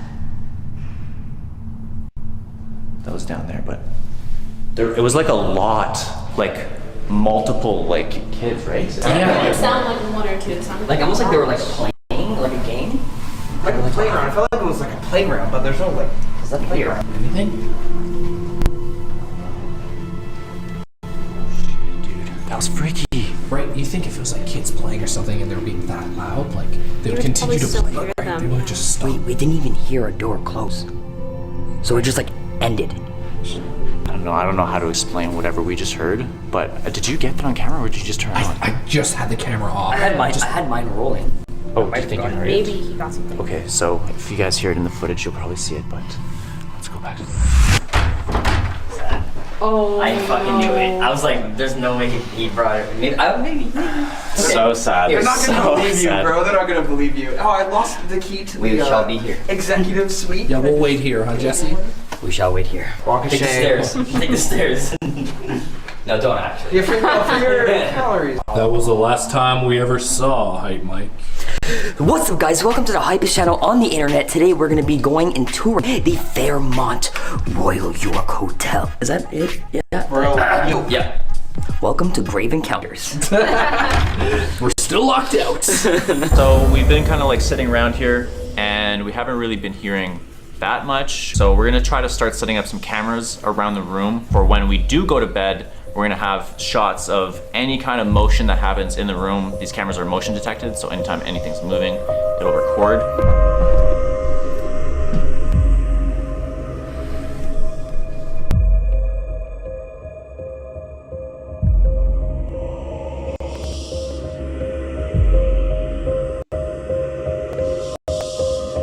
It's like something's like on the bed. Yeah. Someone's in there. Should we? Dude, this place is so weird. Right? Hold up. Did anyone turn the lights off? I didn't. No. Bro, we've been in here this whole time. The lights are off. No, they're Look, I don't know.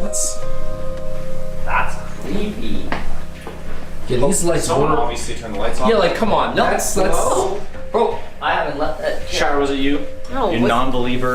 No, it wasn't me. Wasn't Why Mike the last one why out? would I fake it? Bro, Mike was the last one out. No, he was behind me. Yeah, He was. I'm If not anything, that it guy. was one of you guys, whoever left the room last. I thought it was him. The last room we left was No, they were that left room. on. The last room we left was that room. We didn't go in. Yeah, that one. We left it completely. So no one turned the lights off. So you're gonna set them up in there. Yeah. I'm not going in there.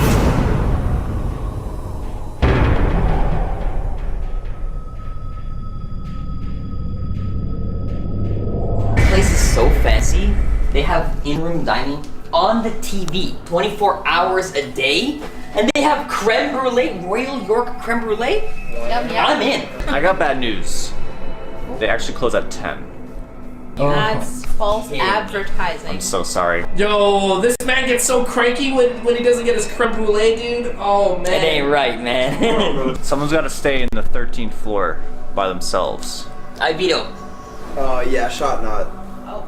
No one's gonna do that. Why would anybody do that? Yeah, that's Right? true. That's, I mean, that's pretty The worst ridiculous. floor.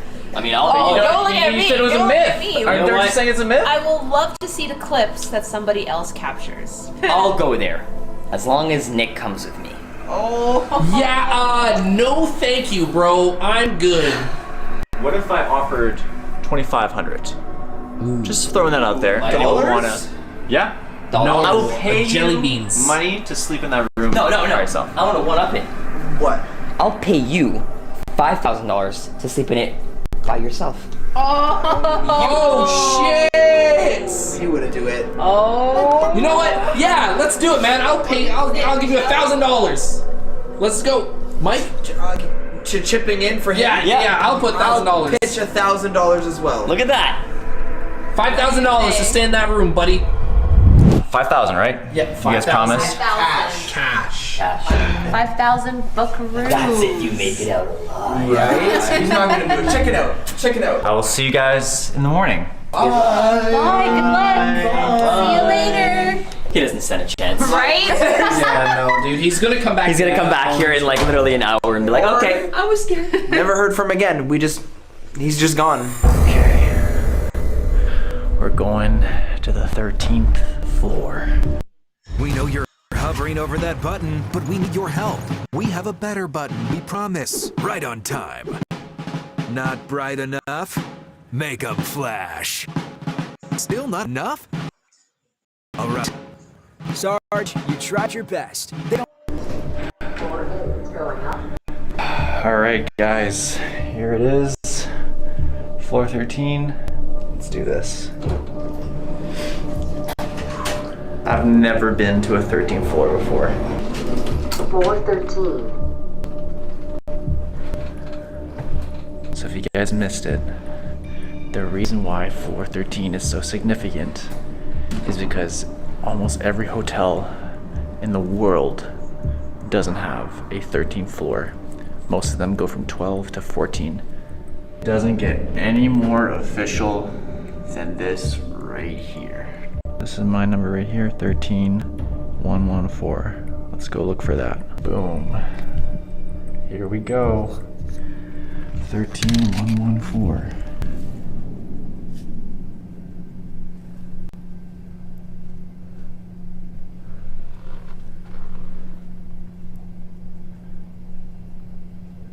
Okay.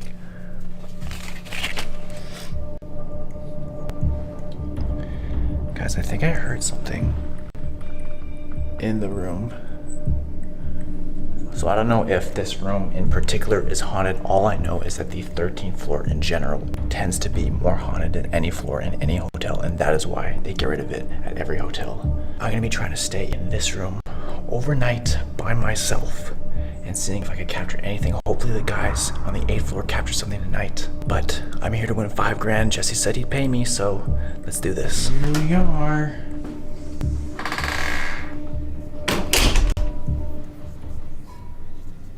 What is that? What the hell is that? Hello?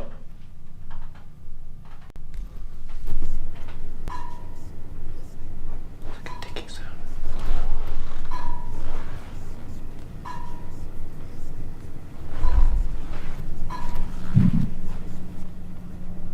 What the Guys, it just stopped. Something was. Well, we don't know, like, I mean, that's an important room. You can't just seal off the ballroom, but, like, who knows what this could be? I don't know, it's just a theory, you know? Something over here, like, grabbed my neck.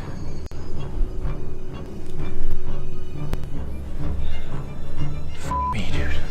Is there someone in here?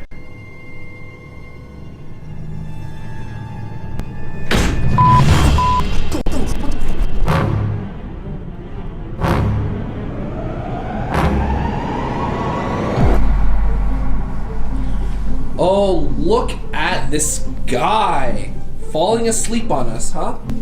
Michelle. Oh, God. Are you okay? Wake up, man. What time is it?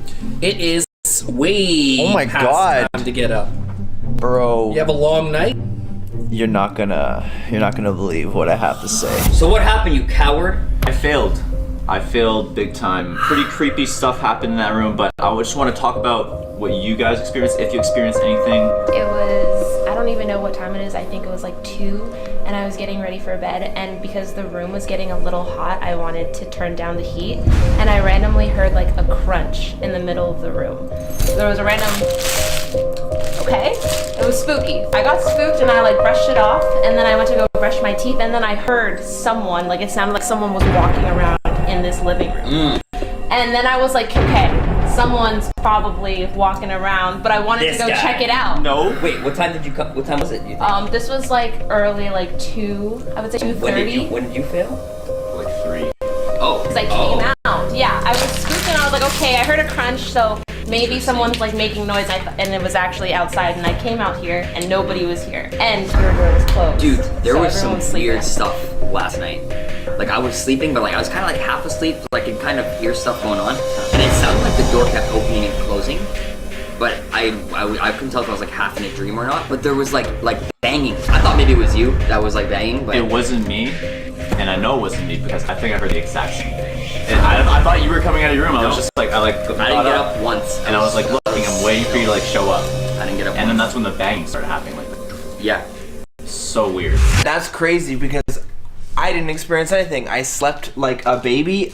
This can be my top 3 sleep of all time. Maybe 1 or 2. Yeah, I slept like sleepily, soundly, like a baby. I love how we all have different experiences, even though we were in like the same area. Floor 13 was pretty interesting. So it started off, I had the K2 meter. So I was like sitting on the bed and I had the thing in front of me like this. As soon as I like sat on the bed, the thing just kept going on and off, just going like crazy. The more I started asking questions, the colder the room started getting. I started getting like chills down my back. I heard like walking, and like you said you heard walking. My door was open, so I was able to clearly hear like something like walking around. And then I got touched on the back of the neck, grabbed my neck. I like jumped up. I like grabbed the camera. I was like looking around, like I could barely like talk. I'm like, what the f is that? And then like as I'm like in the corner of the room, there's a sound like directly behind me. Something like hit the wall, like right behind me, and I just like ran. Nice. That was it, just no more. I'm Yeah. good. Yeah. Dude, right there, right there. Dude! And look, it's like banging off the wall. That's exactly what we That's heard. literally. I didn't realize it was that close though. Like, I don't. It sounded like a lot more subtle. yeah, I did. But that's still going. That's the only clip we have, right? That's crazy. We actually caught something. Oh my god. How is that possible? Nick, did you like go in the closet dude. at all? Like, No, because like how is hell no, you dude. can see the door, like the full door. No, that's too much, I would say. So while editing, I was able to spot a couple more clips during the night that we didn't notice during our stay. As you can see in this clip in the closet that was opening earlier, the light is turning on and off completely by itself. What makes this even more weird is that the light in the closet was actually motion censored. So something was turning it off and its motion was turning it back on. Guys, so I think we spent enough time in this hotel room. I just want to get the hell out of here. I think we had enough paranormal experiences here to know that this room is haunted. We are going to come back tonight to try to do more seances here, but for now, we want to explore the rest of the hotel and see if we can capture any type of ghostly activity in the halls of the Fairmount. So let's go do that. One sec, I'm getting something. They want us to Oh my god, are you okay? to explore the ballroom. The ballroom. Is there a ballroom here?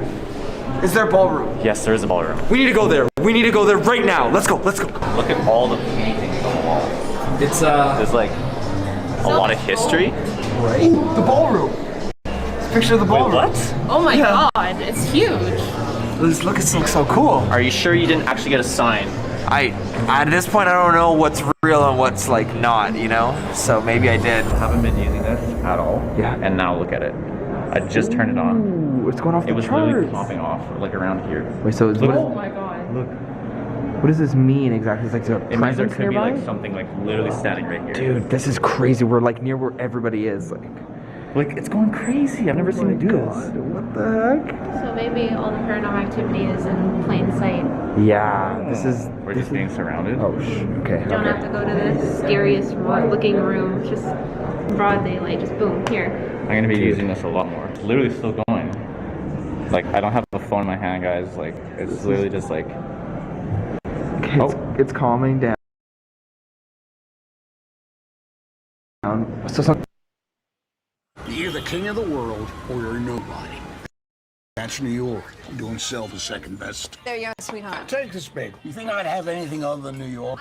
Some lousy imitation. George, leave your poor grandkid alone. What's the matter with you? It's important stuff, Irene. You need to know. Kid, it's New York. Or nothing. What? Here? That's the ballroom. No way. Look, it literally says Where? ballroom. Ballroom. I wish we could just go in there. She's like, right? No.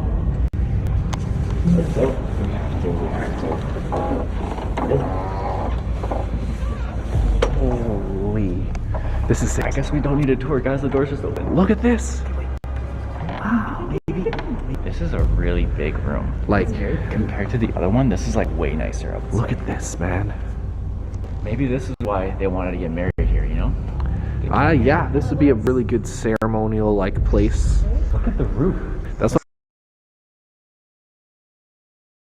I was sailing. It's insane. Yeah, the What does it mean? What does it mean? It means you're gonna get murdered in your sleep, in your bedroom. They have the same chandelier cut in half across the whole wall. they save money. They only have to buy half the chandeliers, right? Oh, yeah. One on each side of the room. Yeah. It's a ballroom, isn't it? Isn't it meant for dancing? What do you mean stuffing? Let's dance. Let's freaking dance. Oh my god, the friggin' Bro, it's nearly like 4 hours I've done, bro. Photograph room in Toronto, if not Canada. Really? And it says it was a popular setting for high social debut balls in 1920 and 1930s. It's kind of crazy. It's insane. So, does that mean we're taking an Instagram photo here? No.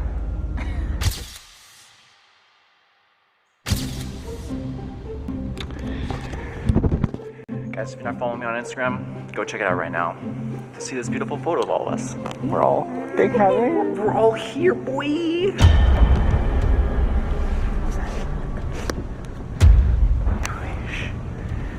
Heard that right? Yeah. Let's see. I thought this was closed off to the public. Right? They should be in there. Shh. Open it or check underneath the door or something. Sounds like people are having a conversation. Yeah, don't worry. I see anything? I don't see anything. But I literally couldn't see anything. It sounded like they're right on the other side. I could hear them walking too. It literally sounds like someone's talking on the other side. Right. Let's get out of here. Yeah. That was scary. A door behind a door. That's so true. Yo, this hotel really likes hiding their stuff, huh? Yeah. So many secrets. Ooh. This looks extremely like corporate vibes. People were here. Do you think the phantoms are having a ghost dinner here? It's possible. That's why there's no food.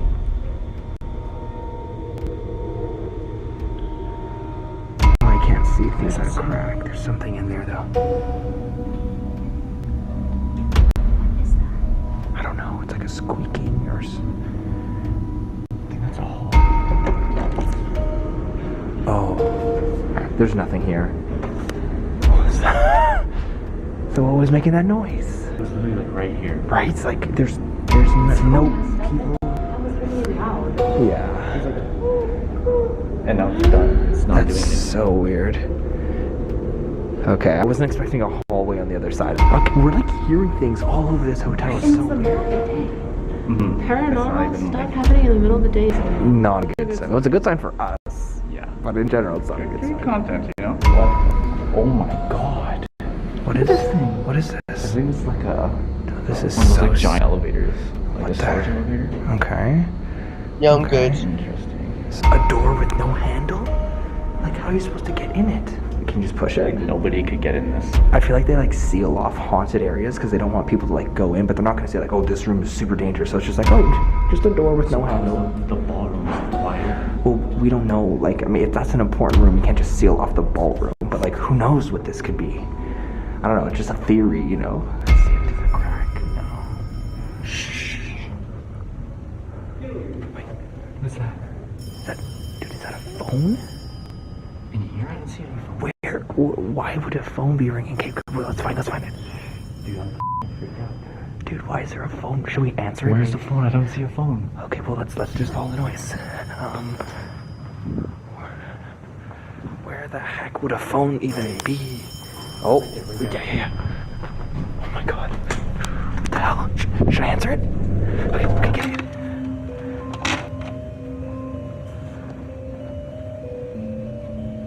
Who is it? Listen. Can you hear that? It's just. What the hell? Dude, it's a phone ringing when no one's in here. And there's nobody on it. What? And then they hung up. Listen. Wait. Oh my god. Yo. What the hell? Why would a phone be ringing? No one's even here. I can understand if there's like a meeting. It was like literally, like we just came in this room. And there was nothing, so we're about to leave. That's, bro, that is weird. And it's like one of those, it's an old phone. Like, what the heck? I bet you it doesn't even work. I bet you it. No, it works.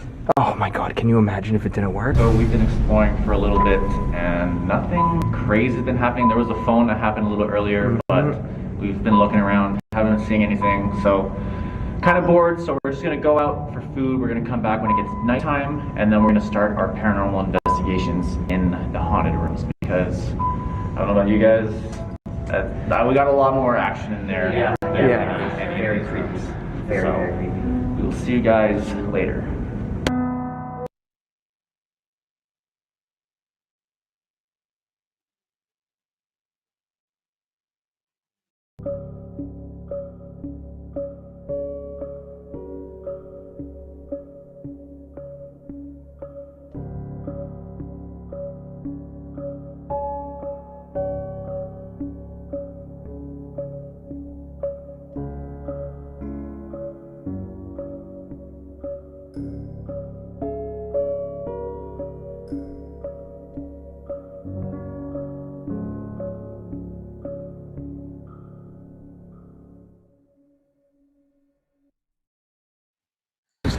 public. Right? Nobody should be there.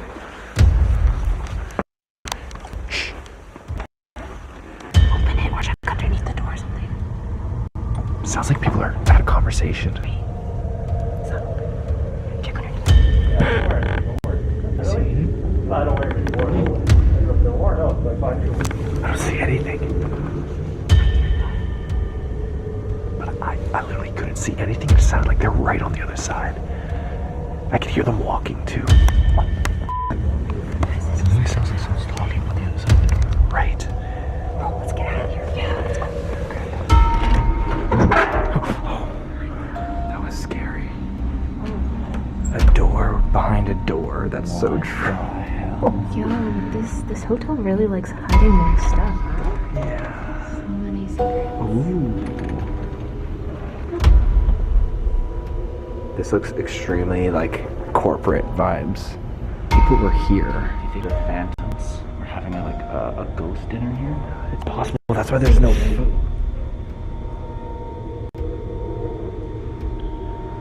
Oh, I can't see things that are cracked. There's something in there though. I don't know. It's like a squeaking or. I think that's a hole.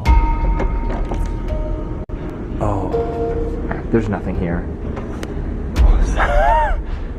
So what was making that noise? It was literally like right here. Right? It's like there's no people. That was really loud. Yeah. And now it's done. It's not doing anything. So weird. Okay, I wasn't expecting a hallway on the other side. Okay, we're like hearing things all over this hotel. It's so weird. Paranormal stuff happening in the middle of the day is Not a good sign. Well, it's a good sign for us. Yeah. But in general, it's not a good sign. Content, you know? Oh my god. What is this thing? What is I this? think it's like a. This is one of those so like giant elevators. Like What a the- search elevator. Okay. Okay. Interesting. It's a door with no handle? Like, how are you supposed to get in it?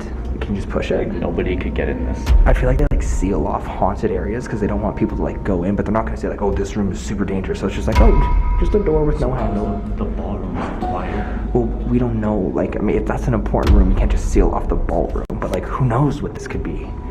I don't know. It's just a theory, you know. Does it crack? No. Shh. Wait, what's that? Dude, is that a phone? In here, I don't see any phone. Where? Why would a phone be ringing? Okay, well, let's find it. Let's find it. Dude, I'm freaked out. Dude, why is there a phone? Should we answer it? Where's the phone? I don't see a phone. Okay, well, let's just follow the noise. Where the heck would a phone even be? Oh, yeah. Oh my god. What the hell? Should I answer it? Okay, get it.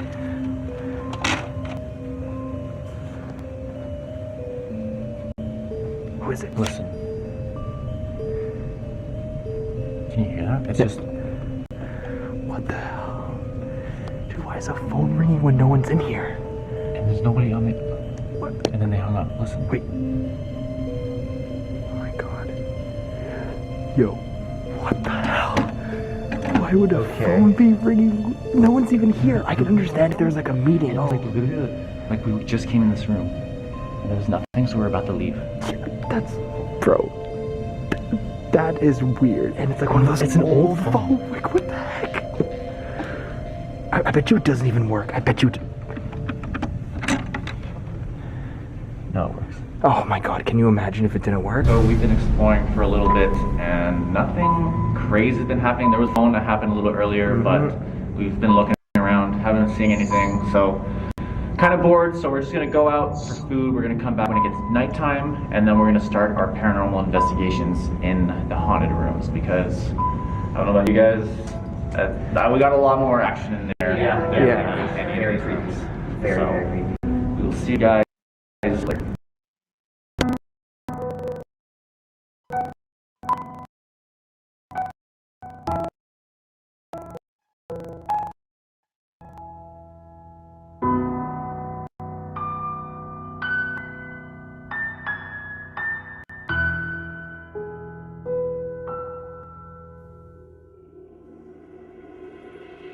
Seven, almost there. Jesus. One more flight. Yep. Okay, come on. here. You guys live at 13. Oh, don't even say those words.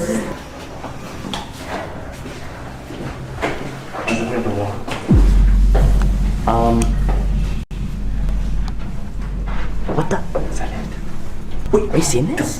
Bro.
What? The door, I don't know if our door closed, but a door closed. You think that thing went in our room? It's possible. Is Shira still in here? Oh, she is still in there. Oh my god, Tiff, he already. You sure it was this door? Wasn't I don't know. I didn't hear it. I didn't see it. I just heard it. Shira? Where is she? I don't know. Shira? Guys, What? Yeah. are you okay? Are you okay? No. What happened? I don't know. Bro, I heard like a loud bang, and I came out to see it. I don't even know what it was, bro. I thought it was you guys, but it wasn't. Are you okay? Did it? No, but Wait, you're saying it's so f***ing scary, bro. Like, what the f***? I don't know what it was. I thought it was you guys. Okay, sure, it's okay, it's okay. Hello? Whatever it was, Bro, can we, like, just It's not here, right? Like it. well, I don't know. it had to have been the guy in the purple Over jacket, there. right? Seems like it. Wait, What's that? What was you heard that? You heard that? Sure, just stay here a second. Let's go check it out. What was that? It was like a scratching sound. It came from over here, I think. Hello? Somebody in here? There's nobody here. Nothing's in here. Alright. Where? I don't even know. It came from somewhere here, but where would it have? It was like, on the wall here. It was. It sounded like something like. something in here. There has to be. That was It sounded weird. like, bro.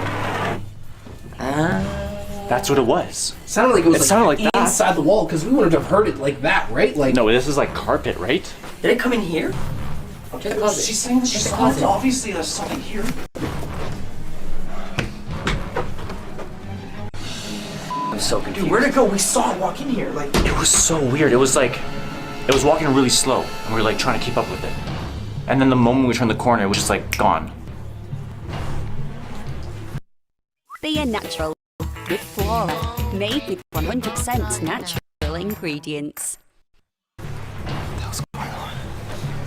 I don't know, like, I don't even know how to explain it. did it have, like, did it look like a jacket? Like, did it have a jacket? Like, did you describe it? Just, yeah, I guess it was like a long jacket, but I couldn't see what color or anything. This was dark. Here, we'll just double check the footage, and then we'll see if, like, the Welcome to description live matches. stream. So this is Jesse's perspective, and we were walking up the stairs, elevator was broken, and we see this right here.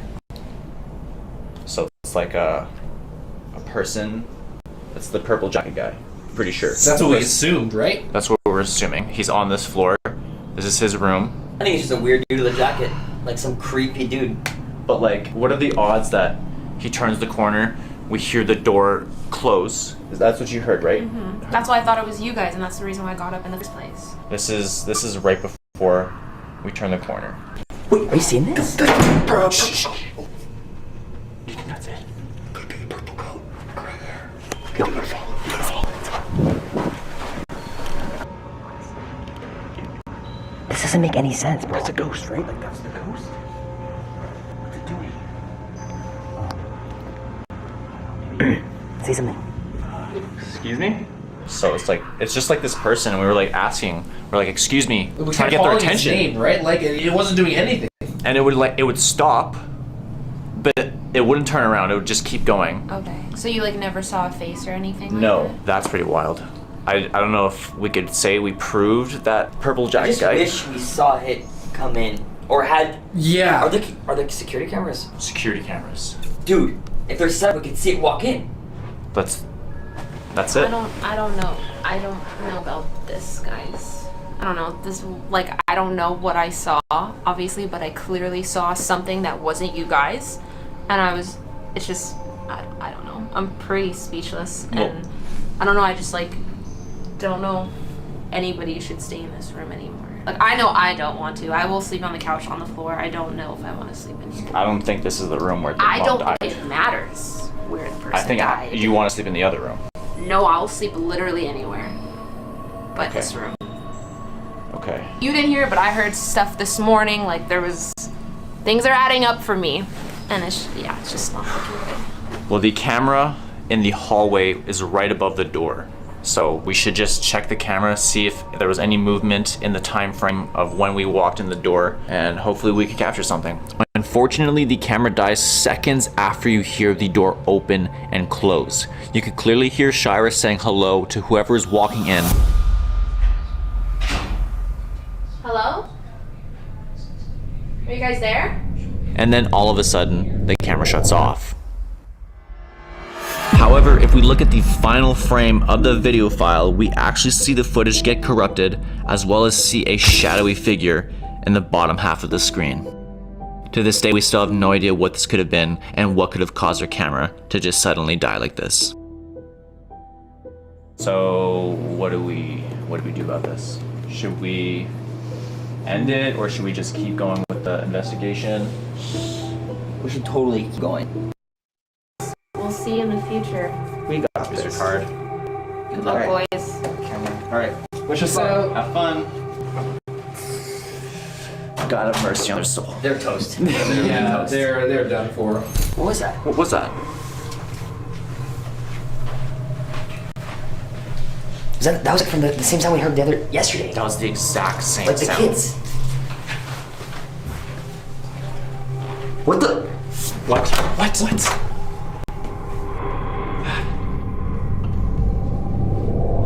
What's going on, Jesse? Explain, please. Dude, what did you see? What's that noise? Sounds like someone's in Dude, the room. it sound. I don't know how to explain it, but there was something like at the front there, and it went into the room right beside us. That's what we saw. The door kind of like. Is that even like a? That's what I'm saying. What the hell's that? We haven't heard this. I'm so confused right now. What does this door lead to? Oh, this door leads to I don't remember. Mike pointed it out. It's like a door that like you couldn't open, right? That shouldn't be a room, bro. Oh my god, does it go to the other room? No way. Oh no, it's a two-way door. There's another direction. It's on the other side. Hear that? What was that? It sounded like it came from up here. This whole like room is. Guys, this is the most haunted hotel room we have ever been to by far. There's never been anything quite like this. Dude, it's just non-stop. There's always something going on. He's calling right now to see if maybe there was somebody who reserved that room beside us, because like obviously all the weird like noises. I feel like it's a little odd if there's nobody in there, but if they say somebody's in there, then obviously we know it's like a regular person. It's not just like paranormal activity. So Hello? Yeah, I'm just here to ask about a room next to us. There's been a lot of like strange sounds coming from the room, and it's almost concerning how loud it's been getting. So I was just wondering if anyone was like reserved for that room, because it hasn't been a problem like our entire stay. It was the room 8278. Okay. He's checking to see if someone's reserved the room. Okay. No, yeah. No, there's been a few like strange noises there. Yeah, no, I don't understand what it could be. Okay. What the? Yeah. Dude. Okay, we need to figure this out, man. It just happened again, like way worse. Okay. What do we do? Like, Okay, thank this you. keeps happening. What do we do? He said they're gonna send someone over there, but he said nobody's in the room. Like, no one has a name reserved for that room number. Like, there shouldn't be any sounds. I wonder if they know something that we don't about that room. Like, what if that was the room where something happened? But why is there so much things happening here? Why did Shara see that thing? Why did... It's like a telephone.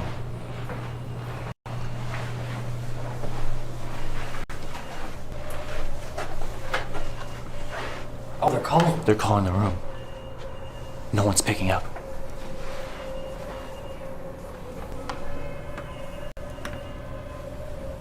So weird. I literally hear something moving in there. Sounds good. Yeah, we'll just keep on trekking, I guess. Yeah, I don't. Super weird. Okay. Bye. Well, he said it. They sent someone over. Security guard actually, and nothing. Nobody's in the room. Nobody's in the room. And we haven't heard anything since the last phone call, guys. I don't know. It's all just a mystery right now. Something about either this room or like just like section of the hotel is just like off. So the energy, like you could literally feel it. Like it's bad. Finally! Why did it take so damn long to find 114? Yeah, I feel like we definitely Yo, just got like... shut up. Okay, that's like someone's dog or something. Shut up. Shh. No. Wait. What the fuck? No, do you hear that? No, I'm not even looking. I'm not even like talking about the dog. I mean like from in here. I know. What the fuck? Oh no. No. I literally hope you got that on camera. I don't want to go in now. Okay. Okay. That was what the hell was that? There's literally tile in here. It sounded like a or something. I would say like a harder scratch. Yeah. Oh no. First time being in here. This is super spooky. It's kind of dark. What the fuck? Did you hear that? Jinx. Where's that coming from? It didn't even start. It's like a tapping. Obviously nobody's in here. Okay. That's anything.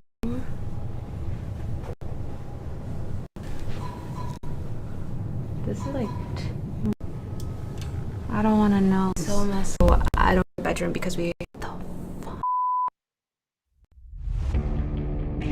When I first started Eve, I was a minor, and I was really tired of getting blown.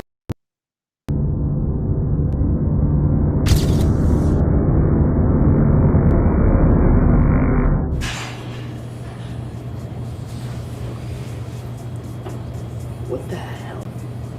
Bro, this is too freaking creepy. Did that go off? No, I didn't see it. I don't think so, no. It's far away, right? Mm-hmm. Let's go do it again. If you were murdered in this room, could you give us a sign? Was that? Holy What is going I really don't like this room, man. It's like, it's so constant. I got chills, bro. Like literal chills. I don't even know what to ask. Like I'm literally like speechless. What's his name? It doesn't have a name. Like I'm assuming we're talking to the wife. Are right you now. the person with the suit, the purple jacket?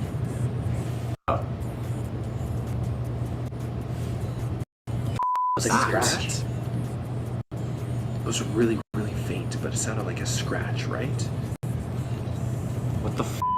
I just heard like a footstep. Hello? Oh my god. Jesus, man. Dude, are we Other room. Yeah, let's go. Hello? Door slam. I don't know. This one? Door's open. And I closed it last time. You closed it? Yeah, I closed it. Maybe it opened. But this is also closed. Hold on, maybe we catch something in here.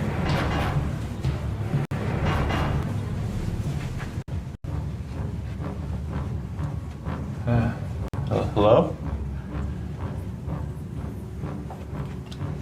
Anyone here? Yo, shine the light over here. Is that? What is that? There's actually something. Hello? Out. There's nothing there. Go. Out. I'm so confused right now. No. Come see this. Here. Come see this. Look. Look how thin the curtain is. I'm done. Look how thin it is. So something was for sure there. This is done. We're getting the hell out. We'll go out. What about them? We gotta go get them or something. Let's go. I'm not staying in this room. Okay, let's go.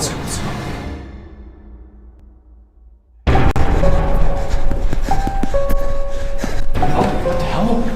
Guys, Where are you going? What are you guys doing? We're about to go get you. Why are you guys leaving? What, did something happen? We're not sleeping in that room. Thank God. We literally just We're came not going up downstairs. there. I don't want to be here. Dude, we didn't even get to do a seance. We entered the room and we heard like a Instantly noise. started hearing Instantly. noises. Before we even got in the door, I know you didn't hear it, but before we even got in the door, instantly started hearing noise walk in, ding, ding, ding, from inside the room. Just too much is going on here. And then we heard a scratching right when we were about to pick the room, and we just got the heck out of there. It was just too crazy. big for me. It sounded like it was right beside us. Like it was right. It had to have been less than 2 feet away from me. It was right behind me. But nothing was we there. just ran. Okay, well, I think our story kind of tops that. We literally like saw like a physical like I don't know if it was what you saw, but it was like behind it was behind a curtain, and like we went to the curtain and it was like doing a bunch of sounds. We were trying to do the seance. We go to the room, we see this like thing. I'm like literally shitting my pants. I pulled the freaking curtain. Nick, you saw it too. Yeah. Pulled the curtain. Gone. And you can see the before and after like footage of like there clearly being something behind it, and then it being completely gone when we went back in. It like disappeared, like an apparition just there and it's gone? Yeah. That's so fucked up. Okay, well, what are we doing now? Like, Yeah.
growing up, I would make my own little homemade music videos. My favorite thing in the world was to edit them. It was so satisfying.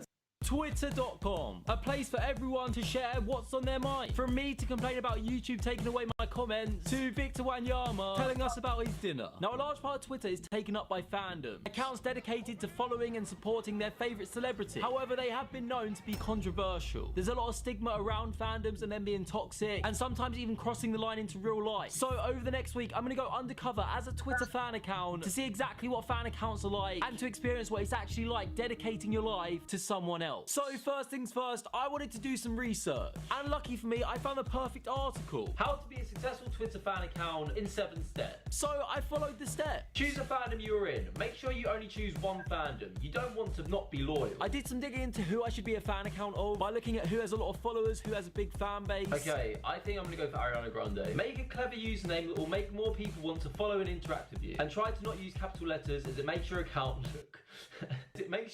look gross. Yeah, who would ever put capitals in their Twitter name? Oh, so gross. What's wrong with capital letters?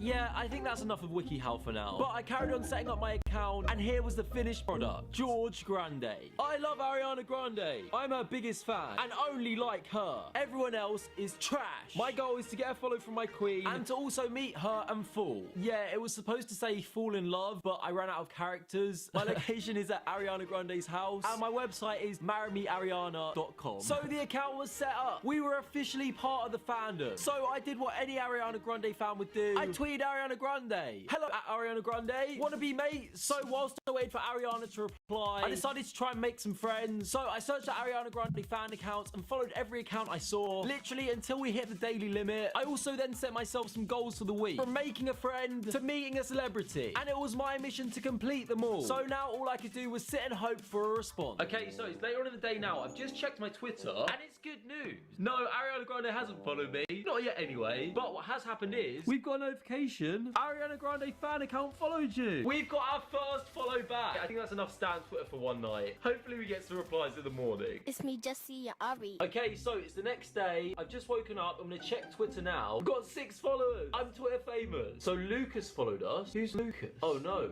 he's got Nicki Minaj's banner. That's not Ariana Grande. He had Ariana as his profile picture, but Nicki Minaj is his banner. Did he not read the WikiHow? He clearly wasn't loyal. That's just not on. So I had to give him a piece of my mind. Ooh, change your banner to Ariana. What? Why? Nicki is Ari's sis. Oh, I thought Nicki was the enemy. Sorry, I'm new. Who's Ariana's enemy? And this is when we got the information we needed. Cardi B is her enemy. Cardi B, she's the enemy. So I just made a tweet. Cardi B, more like Cardi B really bad at singing, LMAO. I'm gonna like my own tweet. If that doesn't get a retweet, I don't know what will.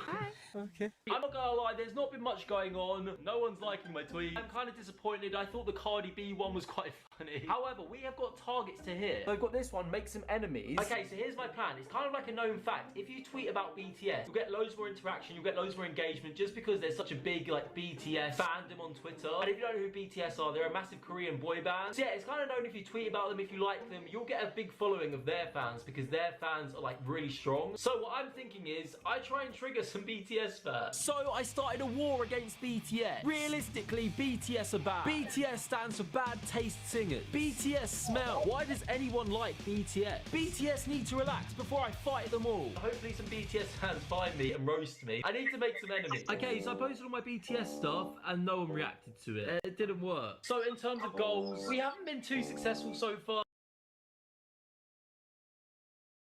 So to try, the next thing we've got to do is try and meet a celebrity. So I did some research on how to find celebrities in London, and I found this article about a celebrity bus tour where they take you all around London. They show you places where celebrities usually hang out. They even take to celebrities' homes, all for £25. The article had an address, so I knew what I had to do. So that's the plan what I'm going to do tomorrow. We're going to head there, go on a celebrity tour, and fingers crossed, meet some celebrities. My name is Jeff. So day 4 began, I got dressed, and I was ready to meet some celebrities. I left my house and made my way to the address from the article. However, I couldn't find anything. So I asked this guy that worked for a different bus company, and he told me that these bus tours haven't existed for the last 5 years. So I checked the article, and it was from 2010.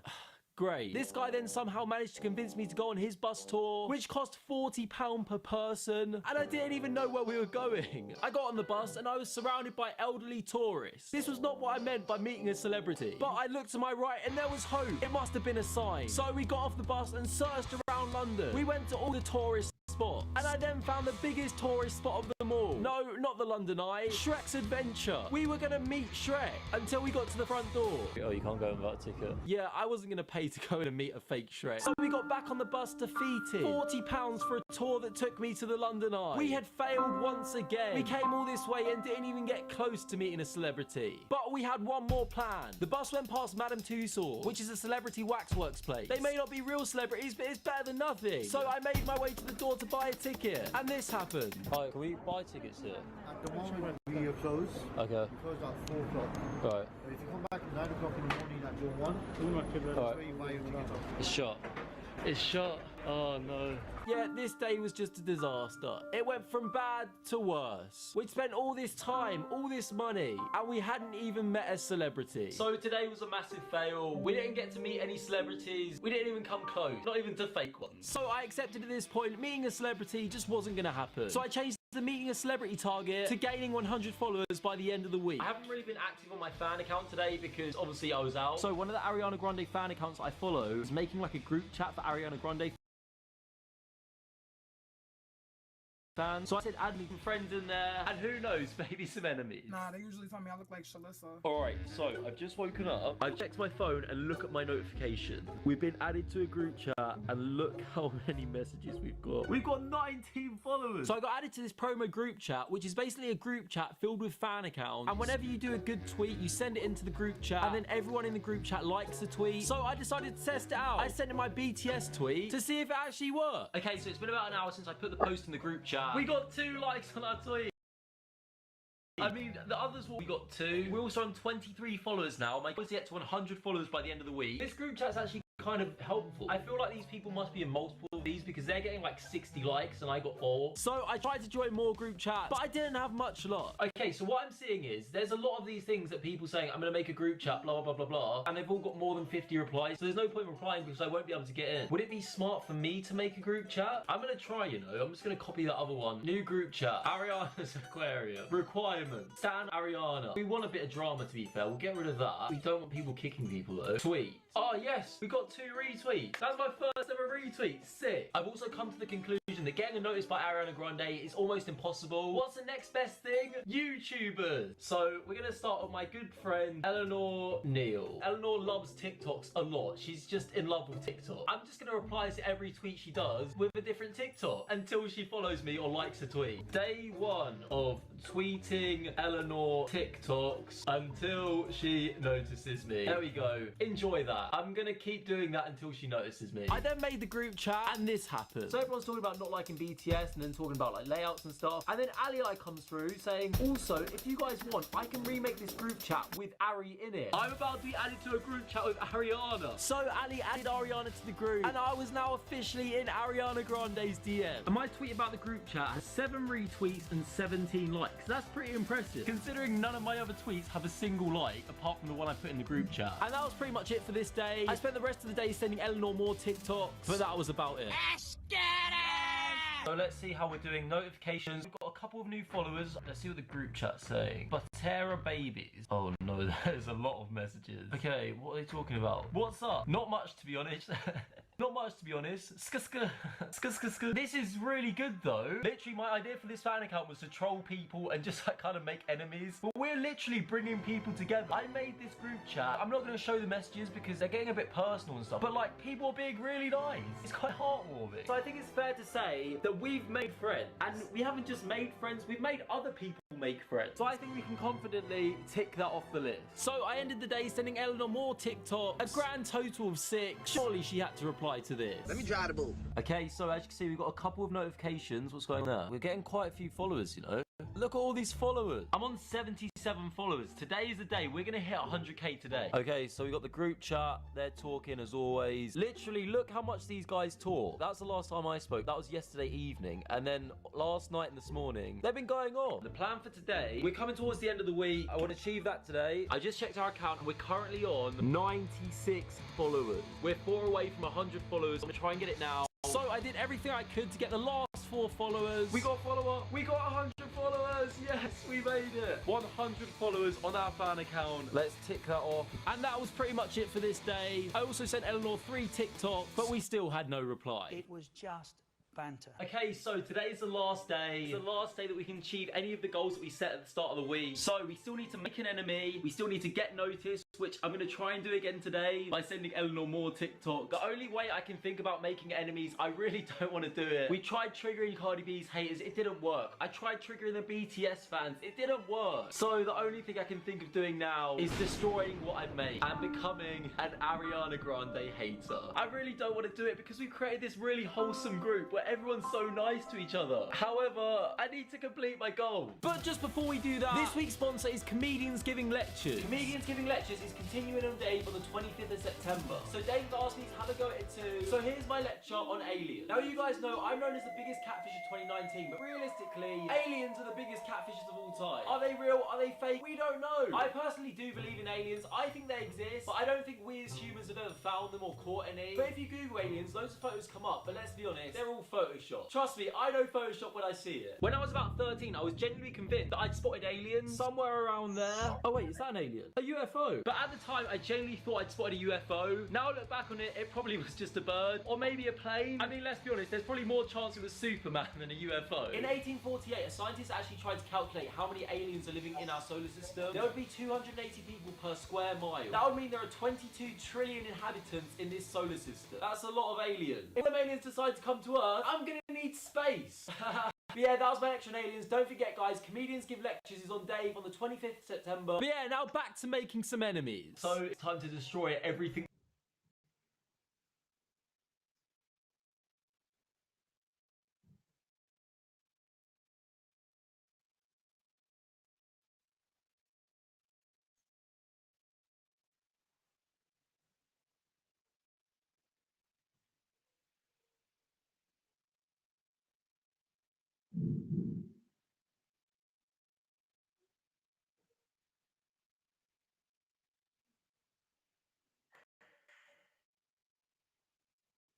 We've built up over the last week. Oh my gosh, I've just gone in the group chat. The last message is, wow, I feel so bad for you. I love you. The message before that, we love you. I introduced them all together through my group chat. I'm about to destroy.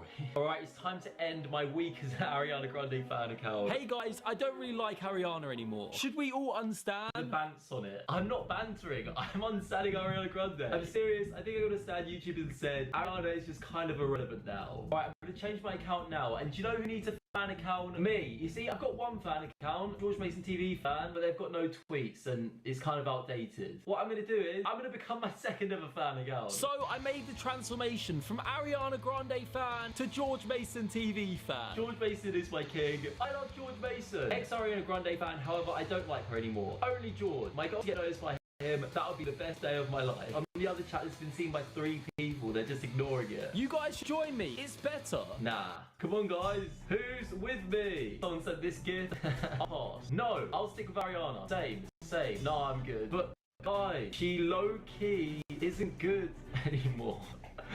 Everyone is going against me. So recruiting all Ariana Grande's fans to become my fan hasn't gone great, so I'm saying, I mean, look, George is funny, talented, hot, and entertaining. 4 things Ariana could never. Never even heard of George Mason, LMAO. I've never heard of George Mason either, lol. Okay, I'm low-key confused right now. Who is George Mason? Bruh. He did stand Ariana, and his account was for her, but he's saying otherwise now. Yeah, I changed my mind. How do you not know George Mason? He's the greatest YouTuber in the world. I've just checked my phone to see what the group chat's saying, see if anyone wanted to beef me. They've kicked me from my own group chat. What the hell? How are you gonna kick me from a group chat I made? I need to tweet about this. Wow, I got kicked from a group chat because I don't like Ariana anymore. If you want to beef me, come at me, fam. He's got 6 replies. That's not the only reason why. Someone replied with a photo of me, which is my banner. Just that. We're not fam anymore, bruh.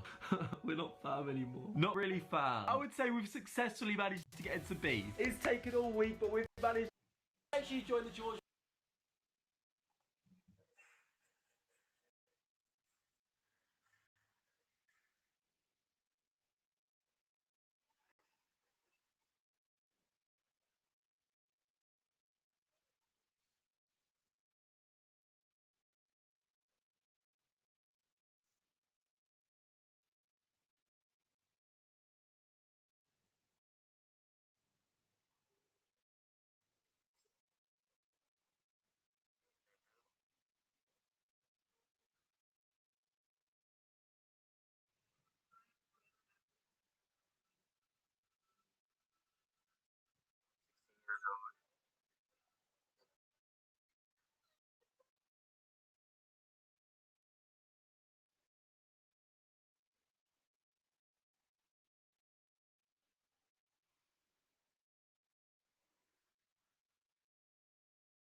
George Mason Nation. Yeah, guys.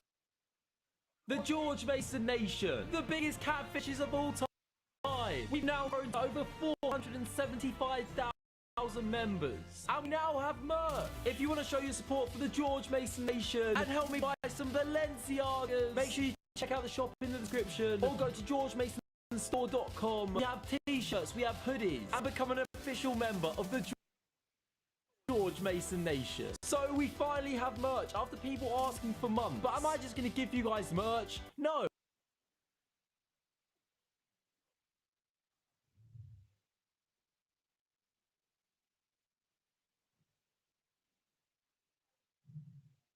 Anyway, guys, if you like today's video, smash like, subscribe, and and I'll see you in the next video.